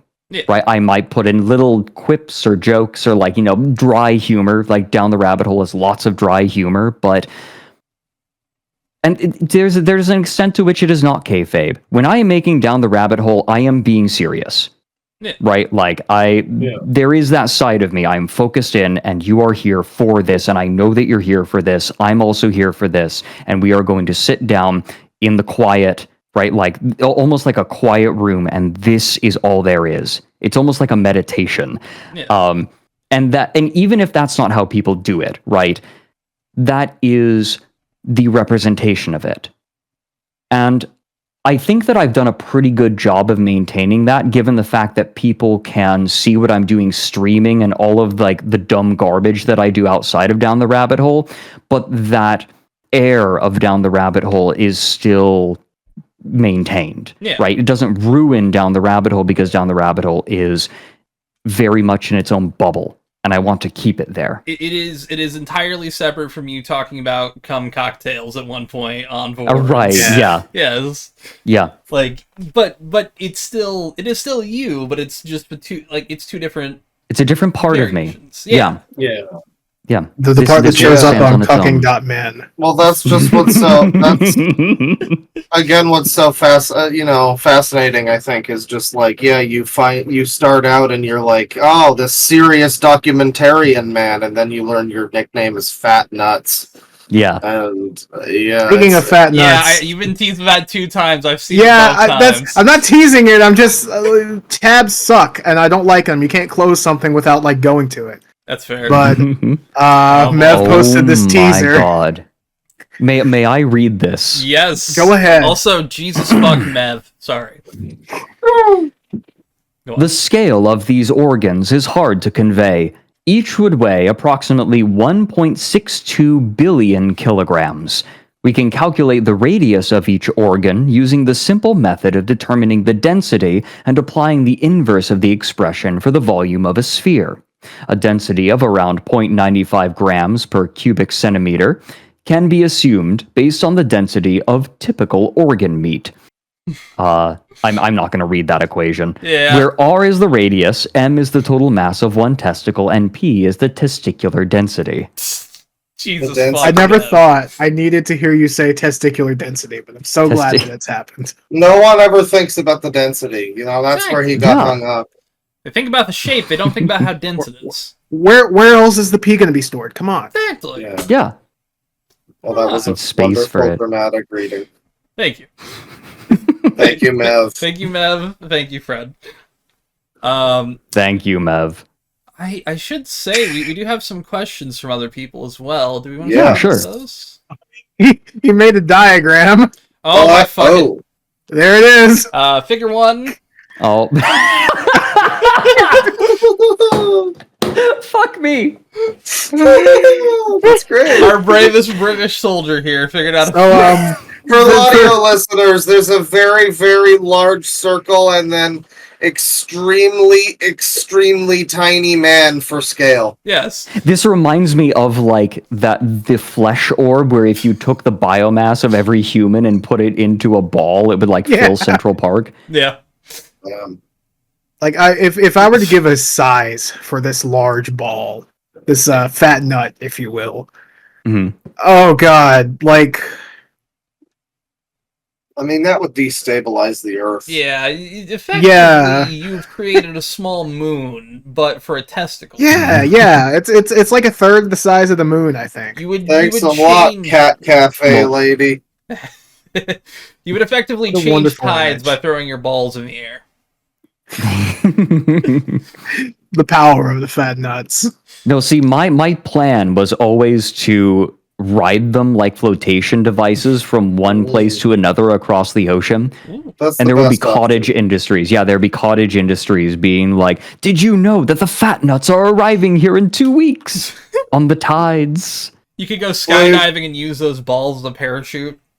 I imagine it would be like the Futurama episode where Bender starts developing the civilization on him. It would just be the fat nuts start to grow some kind of algae or something, and maybe it develops sentience. Who knows? Right. Big in horror movies, sentient nuts. There you go. Exactly. I mean, you get enough spermatoza, maybe they can start evolving sentience, right? Oh God. True. I mean, hey, you could create your own sperm bank. I am the sperm bank. Exactly. At that point, yeah. Yeah, they'll just like cut it open and like it'll be like a syrup tap. Oh, like maple syrup. Yeah. So anyway, questions. Sorry. Yes. We do have questions. Wow, this got rancid. Yes. Smells frothy today. We have a few good questions from some members of the Dead Wing Dork Discord server. I'll hey guys. Hello. So, questionnaires. are there questions from Patreon? You keep looking while I do that. All right. So, Checking my phone. here we have Hard two questions banger are questions. fine, by the way. Hard questions are fine. Okay. Oh, we got Excellent. one that's going to wonderful. be a real stumper for you. I can tell you Yeah. that much. Yeah. We have here It's from last Stinky. Last time, I will say, when we tried to do questions for Kid Icarus, we beansed it up pretty bad. It was a music episode, and we didn't really know what the format of the episode would be before we asked people to do questions. So all the questions we got were pretty well just answered throughout the course of the regular episode. Yeah. Right, So we've got better ones this time. We've made Okay. We sure do. these Yeah. are Okay. solid. So, this is from Not Stinky, the Sleepy. Yeah. I have a question for Fred. What is your view on how regional alliances like the African Continental Free Trade Area (AFCFTA) and the Pacific Alliance are redefining South-South cooperation, particularly within the context of resource nationalism and the push for sustainable development? Question mark. How do you think? How do you think this dynamic? Motherfucker.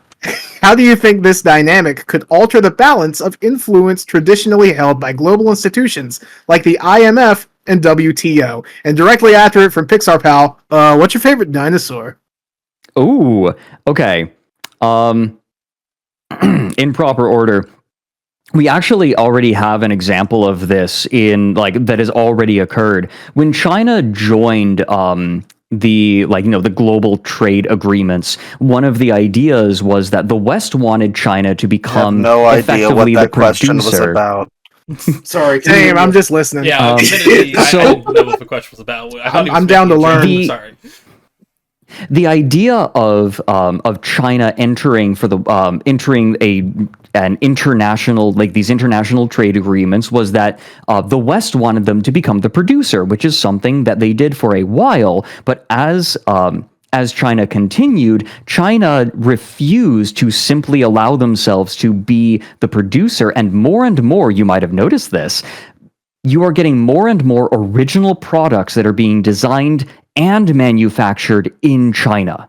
Yeah. The idea was the West wanted to be the people, right? You always see designed in California, because the idea of these trade agreements with China was the West would be the people who design everything and make most of the money and sell it back to their people, and all of the nasty labor would be done cheap in China. But China, through these trade agreements, has managed to start to, they kind of disobeyed in a lot of ways, and they said, no, we are also going to foster innovation in our country so that we can improve the state, right? Like, we can improve the standard of living in our state and not simply be the factory workers for the rest of the world. You see it working.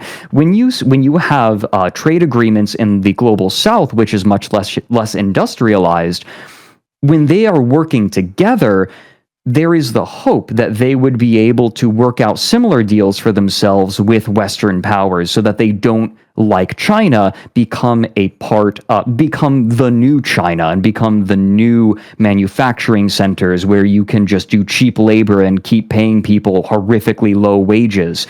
The question at this point is if they can cooperate in such a way to allow this to happen, and if the West is willing to come to the bargaining table if they bring terms that are amenable to them. Also, I really like Stegosauruses. Yay! That's a good answer on both counts. I think. Yes. I'm not sure about the first one. But I trust legitimately it. thought that Sleepy was pulling something out of his ass, trying to be funny. I'm impressed. I mean, I think he was, but in a good way. That too. I think. To be fair, I do not know. I do not know a ton about these specific trade agreements, but I do know how these trade agreements have happened in the past internationally. A little bit. I knew you would be able to play along with the bit. It was great. Good question.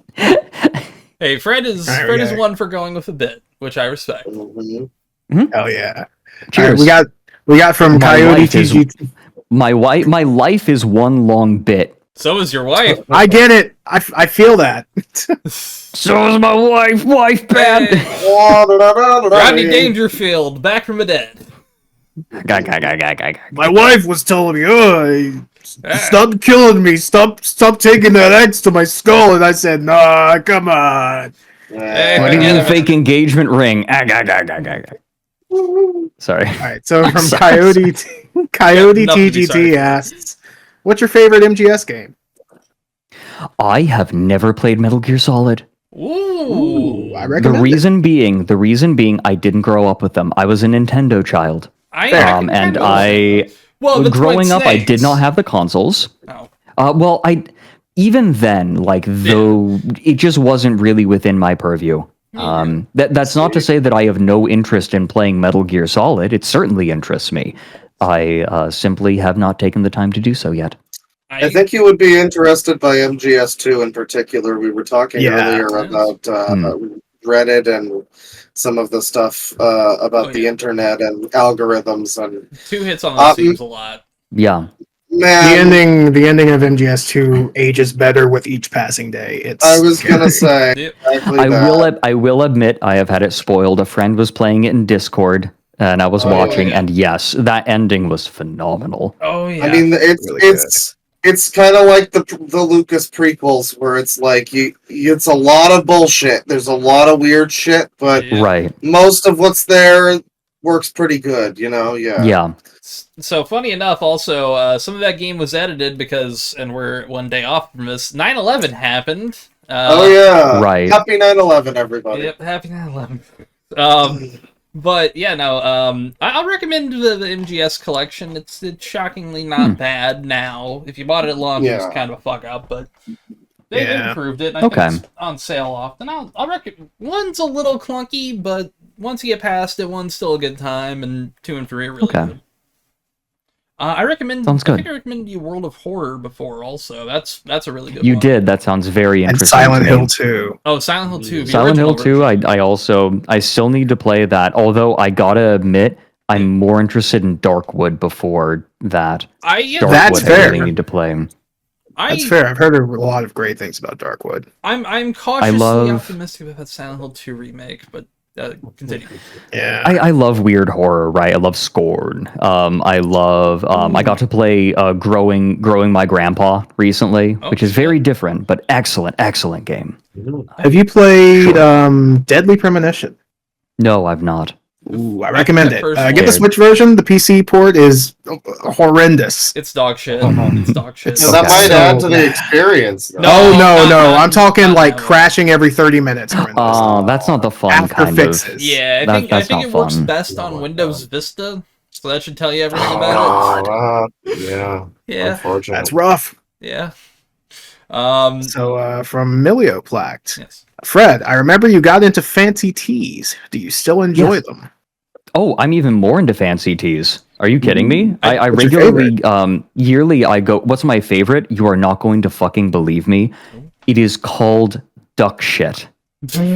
I believe you've heard. I've heard of this. Yeah, it is. Duck shit. It's an oolong. It is an oolong. It has nothing to do with ducks. It has nothing to do with shit. It is actually a very light, aromatic, floral scent and flavor. It is absolutely lovely. Why is it called that? There are stories. The most common apocryphal tale that I've heard is that some rival tea plantation owners went to this person who made this incredible tea and said, like, what's the secret to making it so good? And the actual answer was just the cultivar, but they lied and said, oh, it's because I fertilized the soil with duck shit.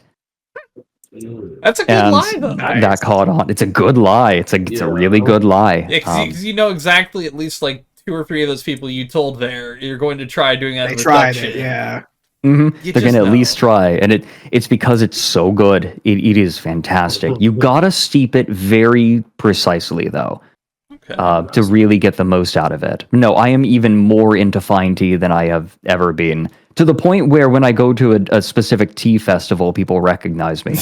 Nice. I have a story about tea with you, actually, because oh, really? When we first started talking years ago, you suggested me a company for tea, and I started ordering from them, and a little bit into ordering, they emailed me and were like, hey, we noticed you're from far away. How did you hear about us? And I'm like, well, somebody told me about it. And they're like, oh, who? And I'm like, Fredrik Knudsen. And they're like, nuts. Yeah, Fat Knuts. Yeah. And they were like, "Oh shit!" Or didn't say "oh shit." They're like, "Oh wow, really? You know, he's a very good customer." I'm like, he suggested me a lot of good stuff. So hey, Aw. yeah, Nice. Aw. Yeah, I just use the bag shit. I mostly There is a world of tea waiting for you.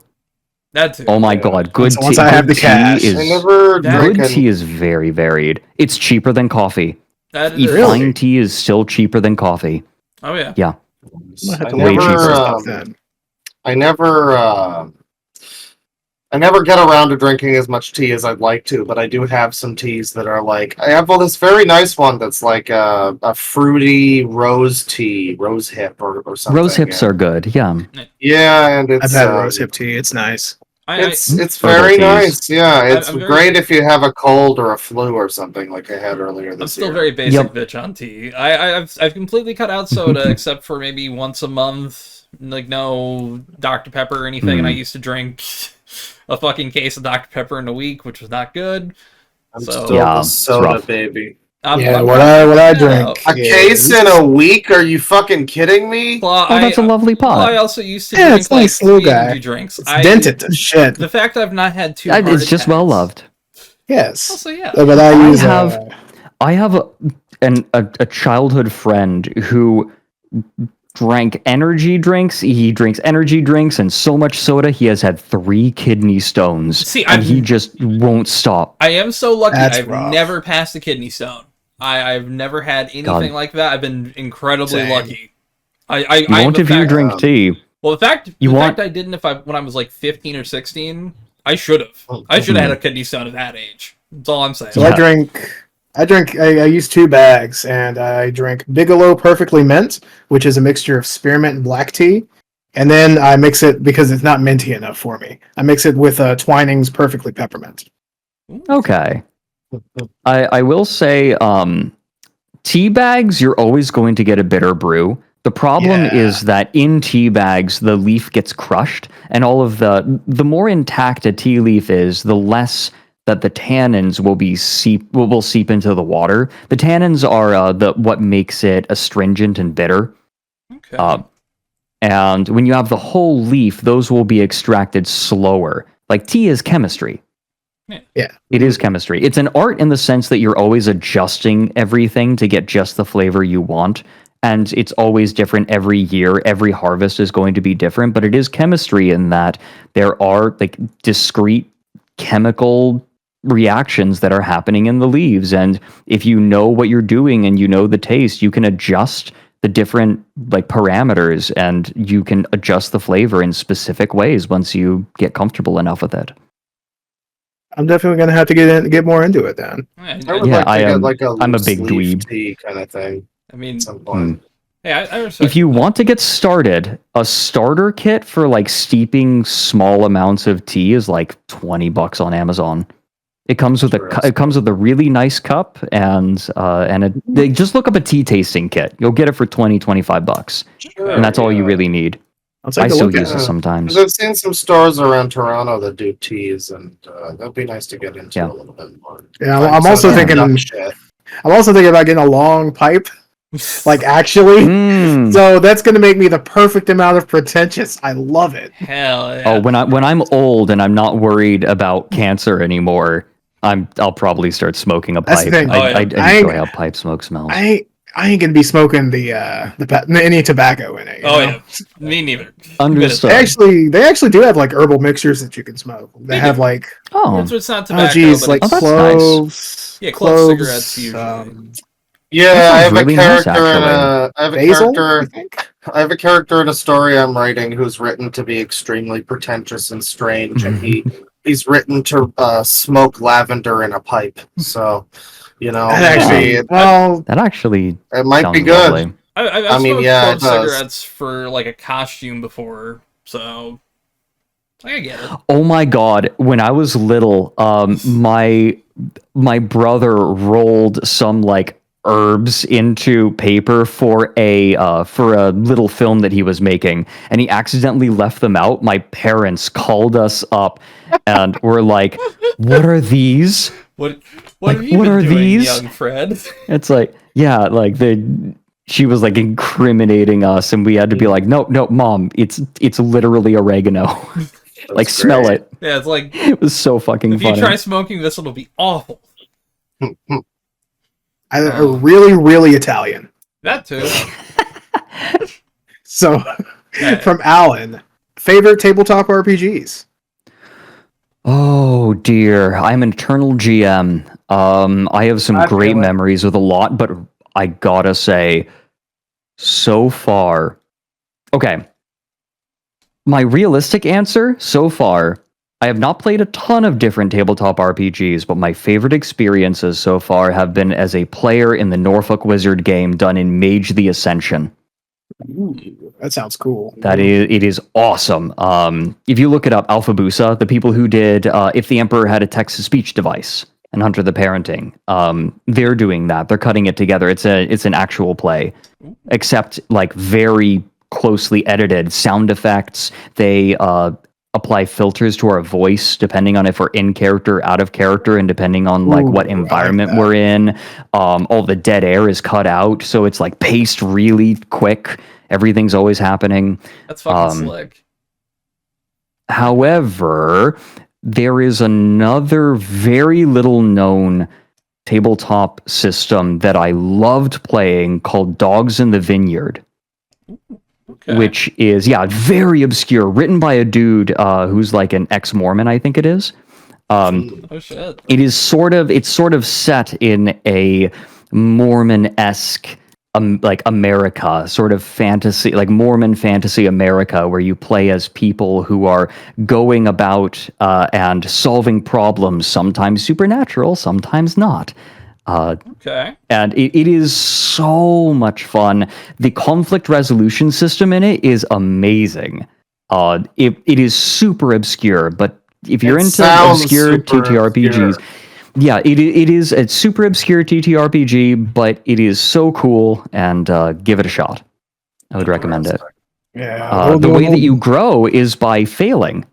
Which is fun. Nice! I like that. Yeah, like you roll dice and you purposefully try to fail some parts of the encounter, and then at the end of the expedition, like that session, you take those dice and you use those to improve your character.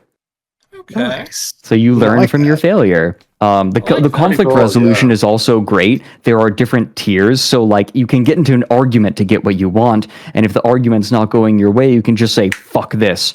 All right, we're escalating to a fist fight now, and now that conflict is done, and you roll new dice, and like now it's a fist fight, and like the stakes are higher because now you're in physical combat, but if the conflict's not going well and you really need to win this conflict, you can escalate.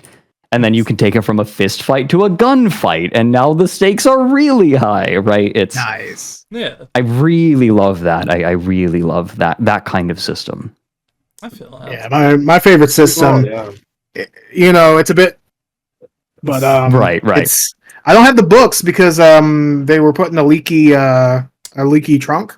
Leaky car trunk, so they're just gone. But I have the dice, Star Wars: Edge of the Empire, and the rest of the Fantasy Flight stuff. It's based on a system called Genesis with a Y. Ooh, that's how you know it's good. Does that sound familiar?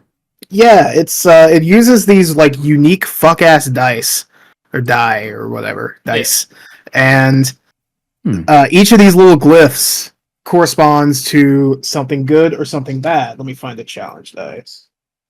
Die, but like you have one. Tristan, I will not die. Dices. Yes. You have one. Hang on, I'm struggling to. He's gonna get it. Yeah, you have one glyph that's like tremendous success or tremendous failure, and then you have failure, successes, and then you have advantage and disadvantage.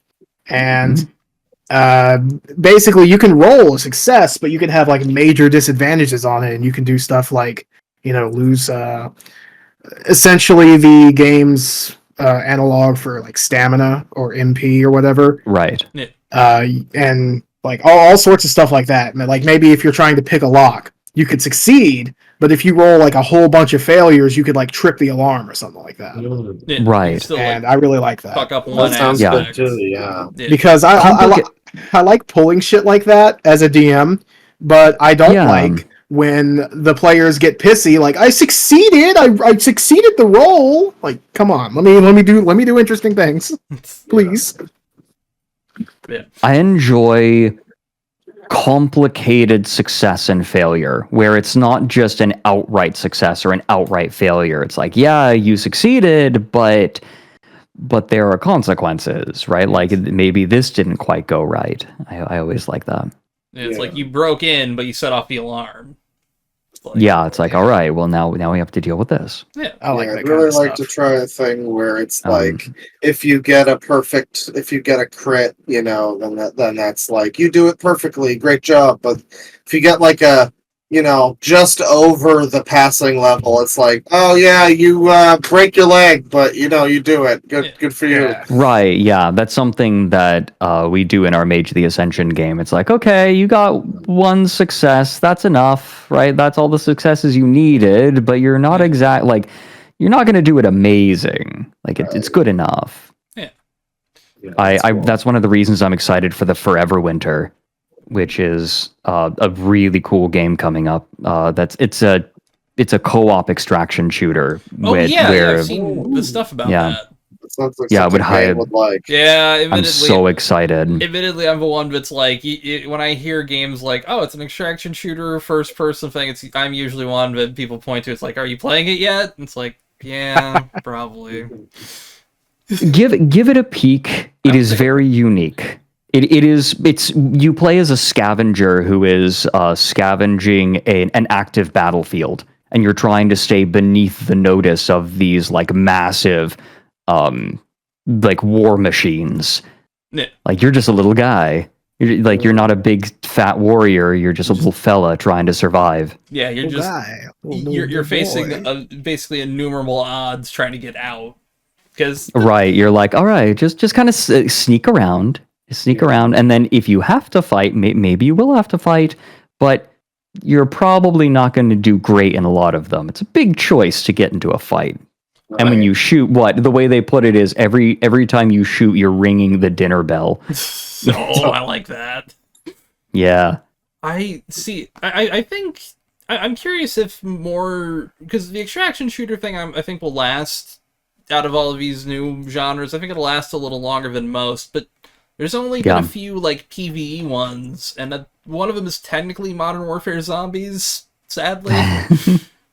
It's like this one. Okay, one thing that I really like, this studio is very dedicated to making sure that this game has a life beyond development. So all of the networking is peer-to-peer. Oh, thank fuck! So nice. The servers, so you don't have to worry if the servers will get shut down after you paid $40 for it. Concord. Yeah, exactly. Yeah, exactly. It's a studio. When they did their early access announcement, like a solid 2/3 of it was like bemoaning the state of the AAA industry, because they're all AAA devs. Like, the lead dev worked on Hawken, one of my favorite PvP games.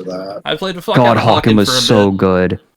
Wow. That was one of the only games I could have feasibly gone competitive in. Almost did. I've only gone competitive in Fractured Space and Guns of Icarus. I did local tournaments for Halo 2 when I was a little too young to be doing tournaments for Halo 2, if I'm being honest. But I still did it. And then I played the fuck out of Titanfall 1, and if there was a pro scene, I would have probably been in there, because I was high up on those fucking leaderboards for a couple years. I miss that shit. And Titanfall 2, but Titanfall 2, there's a lot more people playing that, and then nobody played it, but... Evolve. I could have gone competitive in Evolve. I wish Evolve would have had more of a life than it did. Stage 2 was great. Stage 2 fixed all the problems with the original launch. I played a fuck ton of the original launch. I didn't play much Stage 2, sadly. I wish I had. Stage 2 was so much better. Anyways, we're doing the thing where four white men talk about video games. I could yap about that's the heart of our podcast. At least it's not gonna be woke. Whoa! It's all we tab over. Pronouns! have it ready at all times. Man. Yeah, no. All right, so yes. Get some more questions from Alan. Yeah. Oh wait, nope. That's the question we just asked. Fair enough. We're very professional around here. All right, so from Pass, do you still interact with all lolcow content at all with lolcow content after making that a large part of your online footprint? I don't know why, but he put this in like quotes. Oh, in the term lolcow in quotes? No, just the whole thing. The whole thing. Oh, that's weird. Yeah, I don't know. It's fast. Yeah, say this part out loud. So it's the whole thing, though. The funny thing is, I never was really that interested in the people. And I think that this shows pretty well in the videos. What I'm really interested in is the way that these people interact with the internet. That's always the fascinating, and I think that's where the real interesting stuff with any of them is, right? Like, if these people were just weirdos doing their own thing, I mean, who would care, right? Like, I don't care. It's the way that people online are interacting with them and they are bouncing off of the people online. I am interested in this strange sociality that the internet has created. Right. I feel like I've moved beyond it. A lot of the reason that I don't make that kind of content anymore, and that's not to say that I'm not going to make content on internet weirdos. Boy, do I have a weirdo in the pipeline. Ooh. Oh, yeah. you guys have no idea. Oh my god. I am sickened but curious. Like I am. Once we're done recording, I'll clue you in if you can keep it a secret. My lips are fucking sealed. Nobody's gonna. It is so. You would not guess in a million years. You would not guess in a million years. I can help with, because I've kept tabs on some people, but might be able to. I doubt it's anyone that you've kept tabs on. Okay. But because I'm still interested in the way that people interact with the internet, but I feel like I've learned everything that I really want to from lolcows. That being said, I do still passively keep up with some lolcows, right? And I feel like the stories of some of these people are starting to transform in a way that's very interesting to me. In part, the people who I keep up with are Boogie and DSP. Though, like, DSP is someone I've kind of been looking at again recently, because his story keeps evolving. I'm fascinated by it. I mean, there's so much to it. I remember fucking Magic Mush had a video about like just internet scams, and he brought out the fact that I guess DSP had a whole period there, an arc where somebody was pretending to have like catfished him or something, and it turned out to have just been like some Dutch couple or something that has been scamming people on the internet for years. Yeah, this was their bit. And it's like forgot about that fucking thing. Exactly, it's so easy to forget that shit like that ever even happened, but that's just one of 1,000 DSP arcs. Memory hold that shit. Yeah. I am very glad that I escaped DSP's accretion disk, and I didn't get like lumped in with all of it. A detractor. Right. I never have been a part of any of these communities. Right. Like I'm pretty separate. I always have kept myself at arm's length. It's just not my vibe. But I get best way to be, if I'm being honest. I'll say this, to put it nicely: if you've interacted with those people, there's something off with them. Well, right. So there's something that I've noticed. Yeah. People who I do keep up with a few lolcows, right? Because they do still interest me. I wouldn't say that it interests me nearly as much as it used to. I did that for years. I was fascinated for years. I made my videos, and I don't feel like I could add much more making another one. Right? I have no plans on making a Boogie video. I don't want to do any updates, but it still interests me. Something that I've noticed about people who get too into it, though, I think that there are some people who dedicate a significant part of their life, a large part of their life, to following lolcows and to keeping track of them. And something I've noticed is that if someone is steeped in it for too long, it starts to poison them. Oh yeah.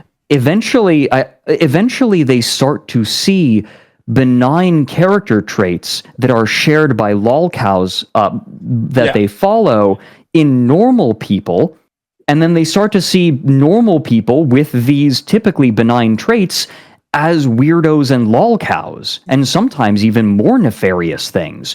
Like perfectly normal people, or just people with a few weird quirks, right? Like, because they have spent so much time looking into the abyss, all they can see is the abyss. Yeah, this happened literally just last night. Really? Ice Spice? Yeah, okay, so someone in Claw's chat, we were playing Halo. I had Halo on this screen, and on the other screen, I had the chat. And in the chat, this guy came in and said, you know, Claw should really cover the lolcow behavior from Ice Spice, and I immediately had to stop and be like, what does that mean? We were all very confused, because we were playing Jenga. It just came out of nowhere. And I looked it up, and it's because she references, like, poop and fart in her music. And that's literally off of Twitter, like, people on Twitter are saying, and I'm like, I can't believe Joe Vinesauce is a lolcow. Wow. It's like, yes, fecal stuff is dumb and funny. There's a reason why poop jokes are like half Fecalfunny.com. Yeah. It's like, that doesn't make her a lolcow. What would make her a lolcow is much other shit. No, it's not the number of people, it's poop and fart. It's like disappointing when I'll see somebody that's like a chat regular and they'll be like, they'll super chat $5, hey, you gotta check out this guy. And then it's just like some guy who's like, you know, clearly very developmentally disabled and doesn't know what's going on. And it's like, what do you imagine the version of this stream is going to be where I'm like, look at him, he has disability. Like, what is that going to be? Yeah. Right. I think that there are entire categories of people, like, I think that the most extreme version of this is benign character traits. And I think that the most prevalent and insidious form of this is taking like categories of people and assigning them as lolcows or as bad actors. And it feels like such a horrific way to go through life. Yeah. It feels like it would be exhausting. It would destroy the spirit of anyone after long enough. There's a lot of bitter motherfuckers. That's the best way I can describe it, is people like to be bitter. Right. Anyone who gets too into lolcows does not do so because their life is going well. Yes. Yeah, a lot of people get really into it because, like, Chris Chan is 2% more fucked up than they are, and they get to point and laugh and be like, at least I'm not you. Yeah, it's like, if the vibe shifts your way, that camera's going to be right on that person half the time. Right. And I mean that there's a long history of that, right? Detractors proving to be lolcows themselves. Yeah. The classic is A-Log going on stage trying to do comedy. Yeah, and just talking about Chris Chan for too long. What was the thing that he said that was like, what the things Kristen Chandler has done are worse than the crimes of Hitler? Yeah. Well, I mean, human behavior. Admittedly, hindsight being 2020, admittedly not great, but not Hitler level. You know. Right. Like, still bad. It was before all the news broke. Yeah, but this was. Yeah. Like maybe like a micro Weinstein, you know? Yeah, actually, yeah. This is like all of everything combined together, a little Weinstein-ish. If we're doing it in like scales of magnitude, nowhere near the scale. Yeah, like 0.5 pico Hitlers. You get this though. Scale. Lolcows end up sort of being a way of understanding. I know that when I first discovered Chris Chan, this was, I think, my early 20s or something. Yeah. I was fascinated at first. I'm like, wow, this person's crazy. And then I'm like, wait a minute. This is like me if I never matured out of elementary school. Like, I saw so many character traits of myself. There's so much of my elementary school self in Chris Chan. I'm like, I almost there is a timeline in which I am cooped up in my own sort of world, We've right? spoken to Ked Icarus about this same thing because he, I guess one of the things he really likes on my channel is like the user videos and specifically Dogs Eating Dog 6 and his collection of friends who are all just like him, extremely inspired by like Nostalgia Critic and a lot of the same stuff, a lot of the same games, and it's like a couple of little variables in a different direction. And Caddy would be making user content that I would point and laugh at. But you know, it's like people who have trouble with diet end up looking at people like Foodie Beauty. People maybe who have an inclination toward anthropomorphic art find like degenerate furries and like start looking at them, right? Someone who is really into lolcows is never more than 5 steps away from them. Oh yeah, that's true. I think the people that don't as have that someone who is, I guess, I mean, I can confirm moments that. of being a little cowish. I will admit. I've said it's things. With the hoarder tendencies, you know, there's a few elements where I'm like, oh man. The point I'm making, thinking I could be a hoarder. The point I'm making is that people tend to be drawn to the people that most reflect them. Yeah. That has been the case for me. It's the case for everyone I've talked to who knows anything about any lolcows. People like looking in the mirror, but the mirror's a little too tempting sometimes, you know? I don't know, I am famous ABDL reviewer Deadwing Dork, and I'm not really, I'm genuinely not into diapers, genuinely, so like, I don't know. But I get what you mean, for sure. You get what I mean. There will at least, and even if a person like is into looking at degen furries, right? No, people who are like way off on the end, off the deep end. There will be traits that they share, even if it's not literally like being into furries. There may be some aspect of these people that they do see in themselves, and they say, "At least I'm not this guy," right? Yeah. Where it's like we're all like base level humans, but these extra things kind of add on. It's like, you know, in one deviation, I could have went down this path, which could have forked to that. I think that it could happen. Yeah. I think that in its best form, observing lolcows is an exercise in self-reflection. Yeah. In its worst state, it's rumination. Oh yeah. Yeah. I think one of the reasons every content creator I know is fascinated with DSP. I think because they all see like parts of the content creator in themselves. Yeah. When I look at Boogie, I see my intrinsic desire to please, right? Like I grew up with that. I have that deep within me. And he is such a fence sitter because he's trying to please everyone. And had I not matured beyond that, I could see myself having become at least Boogie-like figure with similar hang-ups.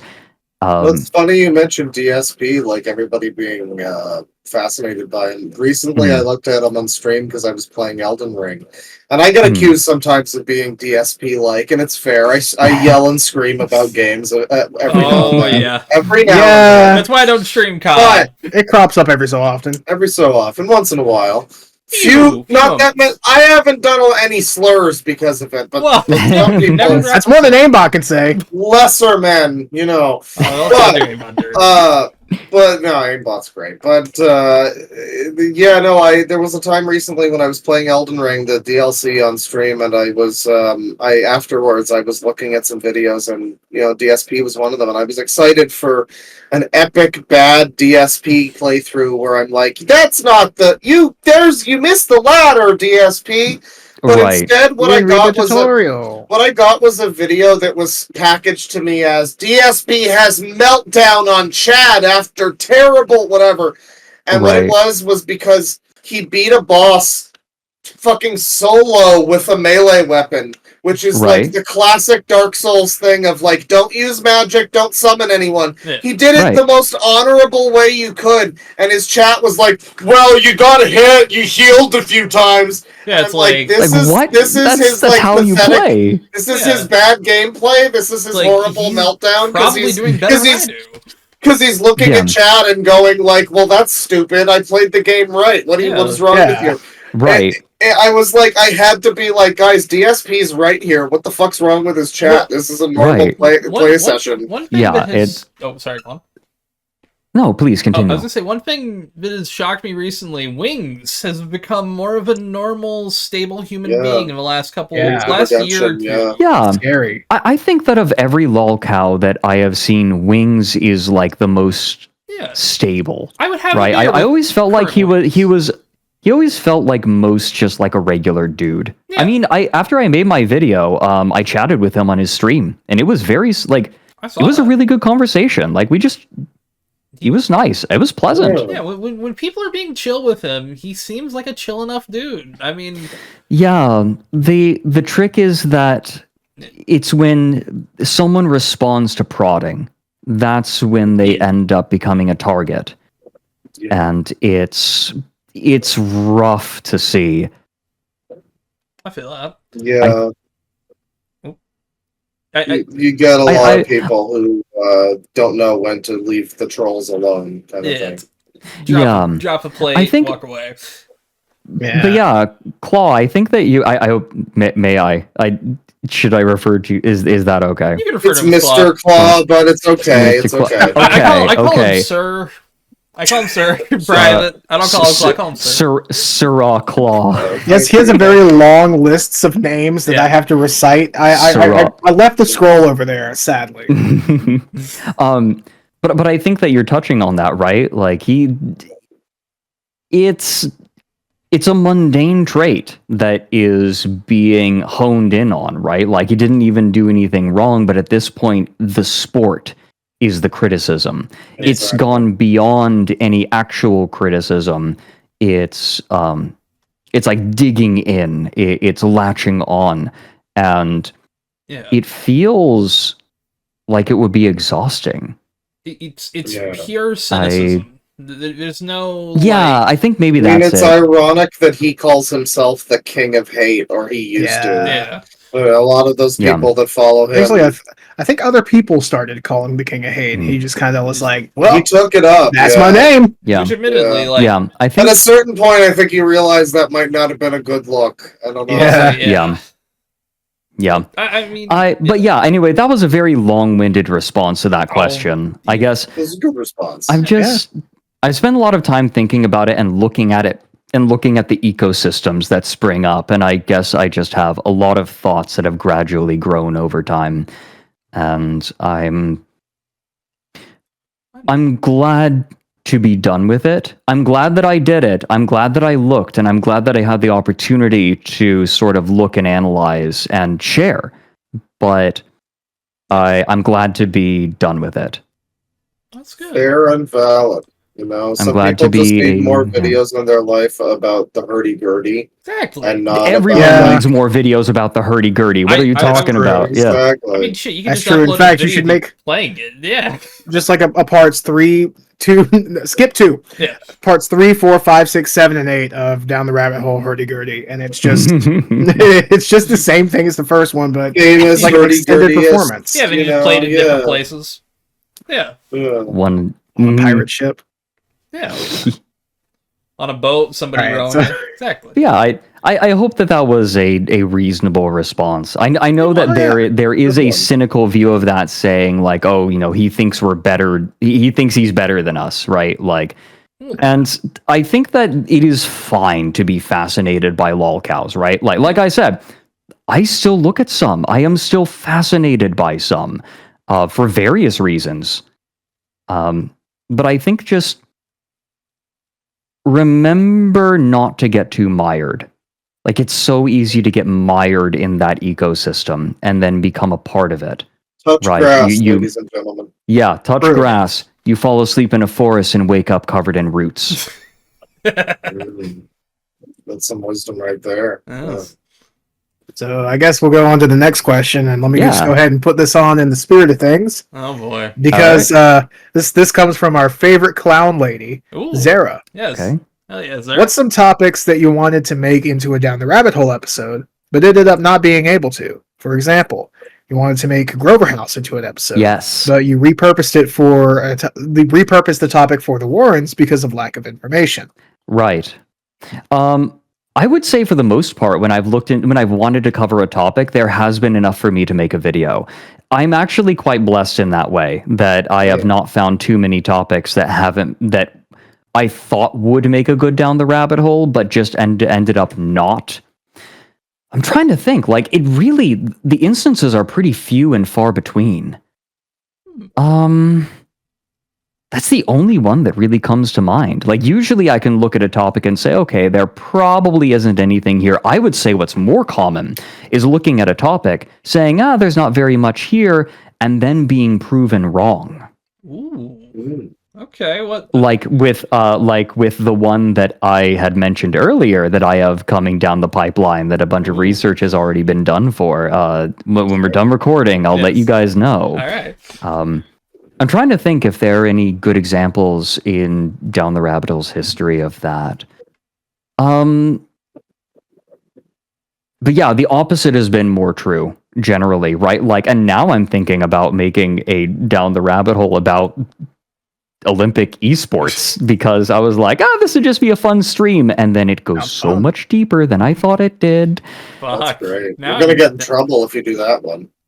It's possible. Let me put it this way: I'll be using still images. Yeah. Should I Especially, use them? especially considering No video. Yeah, I honestly. I was gonna mention that brings up the fucking Rajneeshpuram video, which I really liked, but it's such a shame. That's not I mean, it's around. You can find it if you go look at it. I mean, some of us may have saved it. Should be more accessible to people. Let me put it this way: I got an email directly from them. They weren't happy. Yeah, I understand, but it's like, it sucks when people do that sort of shit. It's one of those, it's one of those moments where, like, I have to pick my battles. Yeah, I feel that. I will say this: some of us in this current call may or may not have it locally saved to their hard drive. I have no idea what anyone could be referring to. Yes. Yeah, there's another. There are lots of great things that you can save to a hard drive. Yeah, that's true. All of that's Doctor Who? Maybe. That's a good quote. Yeah. What was I gonna say? There's a Red Letter Media video about a movie that I guess the lady who made the movie really doesn't want even re-uploads of that video to be on YouTube. Oh, I remember. Really? It's a really good one that they did, so it's unfortunate. It's still available if you look on Reddit or whatever, but it's Reddit. Archive.org might have it, maybe. I will recommend with that Olympics one, I would probably just do illustrations if I'm being 100% honest, considering what I know of that fucking... I know illustrators. I know illustrators. I mean, what the fuck else is Patreon for, right? Exactly. My Patreon went down. Okay, the Eve video took 2 years. The Patreon level went down, but I still have money to cover costs. Hey? That's what I use it for. What else is it there for? Just considering what I know of the IOC, I would probably I'd probably do some illustrations. Definitely not weird. I'll just say Zara asked the question. Zara's a great artist. Get in touch maybe for some Olympics Zara related. Zara made the original logo, yeah. All right. She made "Don't Be a Snake" thing. That too. Which I don't know why that comes to mind immediately, but it does. Let's go to do we got any more questions? We got 2 more. Okay. One from Big Dumpy. When will we get another episode of The Warrens? And in parentheses, The Warrens were funny AF. They are. Well, there actually was a new episode released recently about Kandavasar. Yes. Which is, if you go check it out on the second channel, it is... which will be linked down below. Okay. Sorry. It's cool. Thanks. We have restarted the Warrens, and in fact, we just recently recorded a new one, and just needs to be edited together. Hell yeah! So yes, the Warrens is back on. Yes, nice. And Last one's kind of light. You are not going to believe the topic of the next one. We can't get away from like weird sex cookbooks. Like, oh no, you won't even goddamn believe. Oh no, ramen joy lady, what did you do? Oh, Kathy, God. no. It's not that. It is more historical. Oh, Yeah, it's a God. more Fucking historical one. 18th century Knut cookbook. Cookbook with bust in it, yes. Oh, God. So this last one's kind of lighter. And Right. again, it's from Zara. I'm not going to wear this through the whole thing because, as you can hear, it kind of messes with my nose. If you actually push it on it, yeah. If you could pick one person from your past documentaries to hang out with for a day, who would you pick? That is a rough one. Okay. There are so many good candidates. My knee-jerk reaction is Terry A. Davis, but I don't feel like I have enough like specific knowledge about coding to really get the most out of that conversation. Yeah. I feel like Henry Darger would have trouble discussing his work. True. That would have been my answer.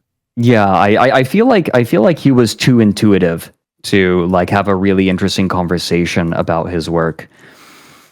Ooh, I would say, you know what? Let me pull up my channel. Buy time. Buy time for me. Let me pull up my channel. I want to... You got this clown, though. I've been holding on to this Ladies joke the and entire gentlemen. time. I know one you probably won't pick. Collier Brothers.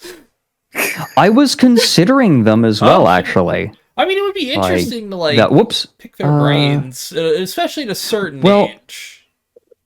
Here's the thing. Like, I'm actually friends with some of the people from the Eve video, right? Like, I still hang out with Asher, who is now the leader of the Imperium. Actually, Nice. yeah, we hang out every so often. We have really good chats. You know who I would like to hang out with? I think I'd want to hang out with Ramona Xavier. Oh shit! The person who made Floral Shop, the Vaporwave album. Yeah, I like to hang out with her. She probably really cool. She seems really chill. I actually she streams on Twitch, and I've raided into her. Oh, she was making a new album at the time. Yeah.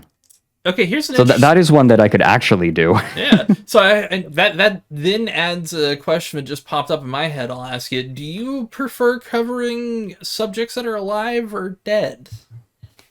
I try to cover subjects that are done and dusted. Eve Online was an exception because I wanted to talk badly enough about Eve, and that game looks like it'll be going for some time longer. Oh, it'll outlive all of us. Yeah. Right. I also knew that when I made the video, there would be some people who would want to play it upon its conclusion, and I didn't want to like rob people of the opportunity. Yeah. So I'm like, I'll just do it. But I generally like topics to be done before I cover them. I feel that. Yeah. Kind of adds a finality to it that you can, have to worry about. Well, you want your video to be, kind of you want it to be evergreen content, you know. Right. Yeah. You might have noticed that a lot of my old videos are like, this needs an update, and it's like, I have no interest in doing updates on my old videos because, like, I already made a video about it. I'd rather make a video on something else. Yeah, effectively, like, it should just be a self-contained story, and that's it. Right. I want them to be able to stand on their own. I have made one follow-up, and that felt more like a tying up of a loose end because it was my first video. It was the digital homicide video. Oh, yeah. And I almost wanted to... Some of my videos kind of feel like apologies for earlier videos. The digital homicide one, like the second one of that, feels that way. It's like, sorry, I pulled the trigger too early. I didn't think anyone was going to see this video, right? Like it was a CV piece. It was purely a CV piece when I was applying for a job. I remember you mentioning that. Yeah. Yeah. Very, very funny incident that I was. Did you ever get that job? Oh fuck no! The studio shuttered. Fuck. It was actually it was Motiga, the studio that made Gigantic. Oh shit! And of course, Really? Yeah. Well, Gigantic I was just involved. came back recently. Yeah, unfortunately, that relaunch was kind of botched. Was it? That's tragic. Still worth trying. Still worth It playing, was free on right? Epic. I didn't pick it up. So yeah. Oh yeah. I was asked to apply for a job there after casting. I was flown out to cast, or I was flown out to present the game at a couple gaming conventions. RTX, Oh, shit. which doesn't exist anymore. I don't think. Rest in peace. God, but Gone and forgotten. I was asked to apply, and I'm like, I haven't done any video work in years. Okay, I got to put something together, and so I put together that down the rabbit hole, and. The studio shuttered, but the Jim Sterling subreddit liked the video, so Hey, that's all that matters sometimes, It's like you don't expect to get success in one thing, but then it picks up in a totally different area you never thought it would, and then snowballs. Right. The Wings video was also a little bit of an apology for the DSP video. I felt like I wasn't thorough enough, and I didn't treat the subject well enough in the DSP video. So the Wings video was like almost me saying, if I could make the DSP video again, this is what it would look like. I get I that. can see that. I wouldn't say that the DSP video was a bad video, but I do think that I could have done it a lot better. I get that. That's fair. Yeah. I think a lot of people love that video, but I can see It's all rough. as the creator, you see all those imperfections, So. Yeah. I would have treated it differently. That's okay. I do feel like this is a common creator thing where it's like you do kind of look back and you have regrets, but you also don't want to kind of like get lost in those regrets too much on certain things. Yeah. Well, the only thing that you can do is do better next time. Yeah. Right? It's already out there. Like, what other option is there? I'm not going to take it down. Like, well, you did do that video at least once, I think, that was just a mistakes video, like addressing. Yeah, I'm due for another one. I am due for another one. I just, like, these videos have taken so long to produce that I haven't wanted to shove a mistakes video in between these long releases, but after this next video, releases are going to be more frequent, and I feel like I can more comfortably slide a mistakes video in. Okay. Awesome. Nice. I've been a big fan of what you've been doing with all these, and like the Deep Blue video, I think I've rewatched like 20 times. Love the Deep Blue videos so it's my much. best one. It is my It best really one. is. It's one of my favorite things on YouTube, if I'm being honest. Although a particular favorite of mine, other than Deep Blue, was the Austrian wine poisoning one. Just because it's That one was so much fun. It's very nice and condensed. I like it. Yeah. It's also just a crazy apparently fucking story. Yeah. Apparently, I heard that some people from the wine colleges who were active during the actual scandal itself said, "Oh yeah, that was a really good video. If only he knew some of the buck wild shit that went on, though. Apparently, like even more insane stuff happened." It was crazy. And I kind of want to go to these wine colleges and chat with some of these old men and women. I want to know. Probably mostly men. I mean, yeah. But admittedly, like, it'd be amazing just to get those on camera and just, like, see what those interviews would be like, Not even Actually take the stories just down, find too. out for personal. That too. I mean, I think that this next down the rabbit hole might end up being the one I'm most proud of, though. Like, it might usurp the Deep Blue video. oh shit. The Deep Blue video, oh my god, the graphics that are being made for it are so good. Oh, dude, I remember, like, because I think you did ask me one time about, like, how I thought the graphics were, because I told you I was watching yeah. it. And I still think that video, like, it details, like, a chess match like a movie would, and it feels, like, cinematic. It's impressive.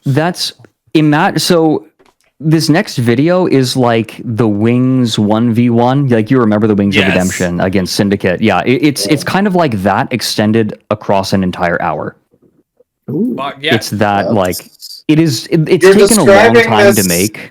It's from I mentioned it already. I got to take 2 shots for this podcast. but Okay. with Make the a drink. final the final book of Wheel of Time has a chapter that's like, I think 300 pages long, and it's just called The Last Battle. And it's just like jumping around between shit. And you describing this, it's like, you're making the YouTube Tarmon Gaidon right now. God damn it. That's what you're doing. That's the goal. I think it's very focused. It is a very focused video, and it's sort of a counterpoint to Eve. I wish I could have like made the whole video about a single battle, and this is kind of like wish fulfillment for me. It also helps that my graphic designer plays the game as well. Yes. So he's very familiar. He has made custom assets for the tanks and super passion project then. Oh yeah. Nice. This is fun. Like we both play this game, and both my composer and my graphic designer are really interested in like World War I and II. And so this is, everyone's having a ton of fun with this one. And I think that the music is amazing, right? We use some similar motifs from earlier videos. You get a little bit of Deep Blue in there when I'm talking about some of the strategizing that was happening. And I did interviews with a bunch of people who were at the battle, and I interject them in like it's a History Channel documentary. Oh, hell yeah. I have footage of the battle itself, and we have diagrams of the battles that are happening with custom assets all over the place. And of course, like it looks like the movement, the animations on them look really good because, you know, my graphic designer and animator plays the game, and I think that I think this is going to be good. The script, I'm really happy with the script too. I think that this is going to be my new favorite. I'm excited. It's always tentative when you're like, when do you think it'll be out? But I was going to say, like, what stage do you think it's in at this point? Right now I'm just waiting on the graphics and the music. I'm having twice weekly meetings with my graphic designer and weekly meetings with my composer. And we're just also meeting in between when we need, but we're just making sure that everything fits nicely. And then I just need to plunk in all of the B-roll and and any extra images I want to add. But other than that, like it really is just a waiting game right now. Yeah. I'd say so. Okay, so I talked with my graphic designer about dates. He said definitely before the end of the year. Nice. Goal is to have all the graphics done by the end of October or at least November. Okay. Nice. I think that's where we're at, right? Like, well, we won't definitively hold you to that or anything. Right, like the Eve video, I kept being like, all right, we're only 2 months out from release, and then that one would kind of get feature creeped a little bit. No, it wasn't just feature creep. That's the thing, is it wasn't just feature creep. It was the topic was so much more difficult than I thought it was going to be at every turn. Gathering video footage, and like finding sources. I had to go back and like recut things and like change narration, change the script at super late points in production, constantly. It was a slog. And I recognized, and I'm facing a similar problem with this video, and I figured out the common problem. If you look at my oeuvre, you'll notice that all of them, you can go, oh, this happened, and here I am literally showing the source on screen, and then this happened, and then this happened, and then this happened. It's like researching it is just a bunch of bullet points. But for Eve and for Foxhole, all of this is word of mouth with specific dates difficult to come by, and like sometimes the information is wrong or is colored by someone's memory or their just experience, and putting together a timeline becomes a goddamn nightmare, right? Because when I'm interviewing someone for the battle, they said, oh yeah, so then this chieftain rush happened, and then there was a chieftain rush right at the end, and I have to say, wait a minute, these are two separate, like I remember I thought that these were the same chieftain rush that these two people were talking about. No, they're two separate chieftain rushes. So I have to go back and edit the script and get this in there. And like, it's this constant, like looking at the timeline and listening to what they're saying and recognizing where my assumptions are and challenging those assumptions and going back and fixing them. And writing a script like this is madness. Yeah. it is pure madness, and it is so much more work compared to any, like, the Eve video and the Foxhole video have been so much more work in research and writing than I have done for anything in the history of the channel. And that is why these videos are taking months, right? Like, that's why they're taking so long. I got a question though. Like, do you enjoy this more than you enjoy the old style, or does it just feel like too different of an experience? Or I used to think I enjoy the old style more, but and there's something to be said for this, right? Like, there is something to be said for this, but I think that the pressure to produce videos has made it unenjoyable, right? Because I'm getting money monthly on Patreon, because sometimes videos take longer, sometimes videos don't take as long, but the same amount of work is always going to be going into it, but I want to produce something, right? Like, something for them, and when you end up having to wait for 2 years for a video, that's not nice. Yeah. That's not good. I don't like do I feel like 2 years worth of work shows in the Eve video? Yes.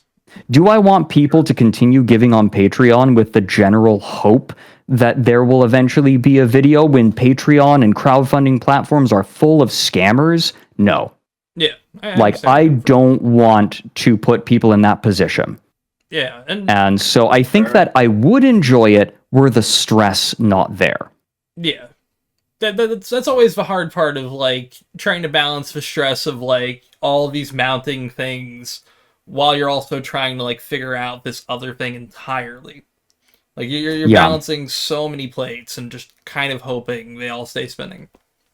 Right, yeah. And so I think that the conclusion I've come to is that this kind of video, while at its core I enjoy the struggle and the complexity, I think it's not great for the way that I've monetized it. Yeah. And so I think that overall, I love writing, right? Like, I love writing. It's so much fun. I love the form. And so at this point, I'm at a place where I would rather just find something that's easier to research or easier to put a sequence of events together. Like, easy to research and easy to put together are two very different things. But I'd rather find something that I don't have to struggle to put together a timeline, and I can just bask in the enjoyment of writing the script. Yeah, exactly. Where it's like something that, you know, you can find that sweet soft spot of, like, you know, not too much time between, but also where you're getting that satisfaction from writing it. Yeah. I think that optimizing my enjoyment right now is what I'm going to do. And I'm sure that someday, right? I have no intention of stopping down the rabbit hole anytime soon. I feel I'm a bit of a dinosaur now. It's weird to think about, but I love making Down the Rabbit Hole, and I don't want to stop. So I'm sure that I'll return to this kind of difficult timeline again in the future, but that's going to be a while. Yeah. Well, like the one always for good to go through eras. There's also the one for them, one for me kind of thing. Yeah. Well, this new video, right? The EVE Online video felt like the season finale. And we're moving, I feel like with this video, we're moving into a new season where I'm working a lot closer with my people, right? Yeah. It's kind of build a team I'm up. heightening the communication. Yeah, it's like I'm gonna really, rather than sort of throwing this at them and them showing me and me giving the thumbs up or down and make it more like this. Instead, I want it to be more of a team. I want to really bring my team in for videos from now on. And I actually have some research help as well now. Oh, so nice. Yeah. I feel it. So like the video after the one I'm currently doing, I'm going to be bringing on an assistant researcher. Okay. Well, that should help. Who is very good. Who has actually they're the one that introduced me to the Austrian wine poisoning. Really? Oh, Yeah. All right. Yeah. Nice.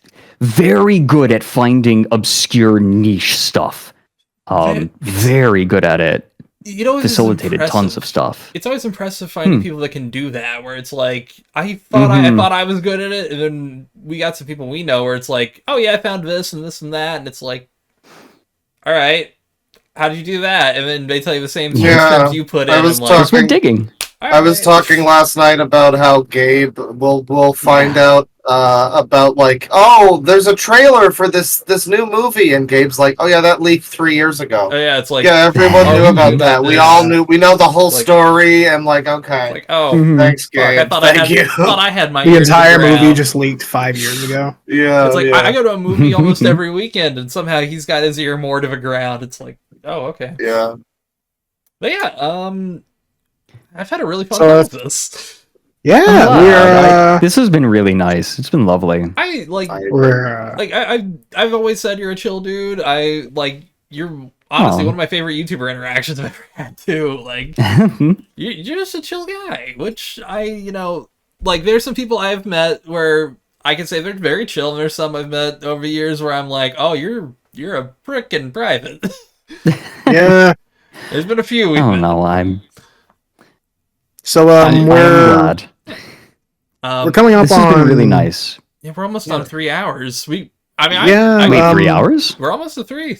Yeah, Goodness we're gracious. like two and 3/4 hours. But 2:45. we do have some topics. We're usually a topic-based show, but Okay. I guess I'll leave it up to y'all if we want to do those or not. You wanna I'm do some fine with leaving it how it is. I'm fine with doing even more.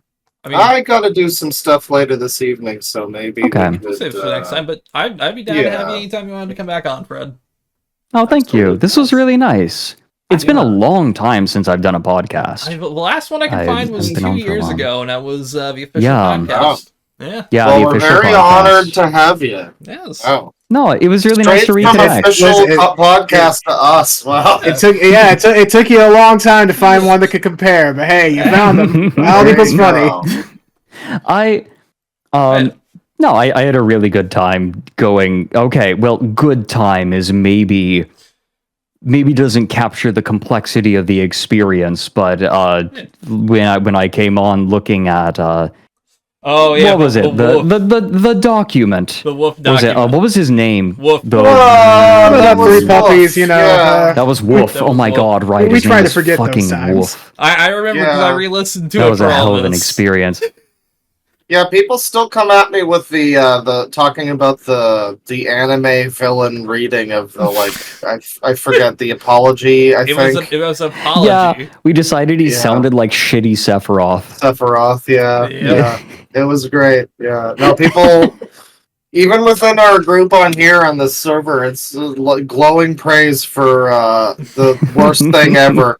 I thought that was the worst thing ever until the recent Cecil McFly video about Tim Wynn. He is the worst of that group.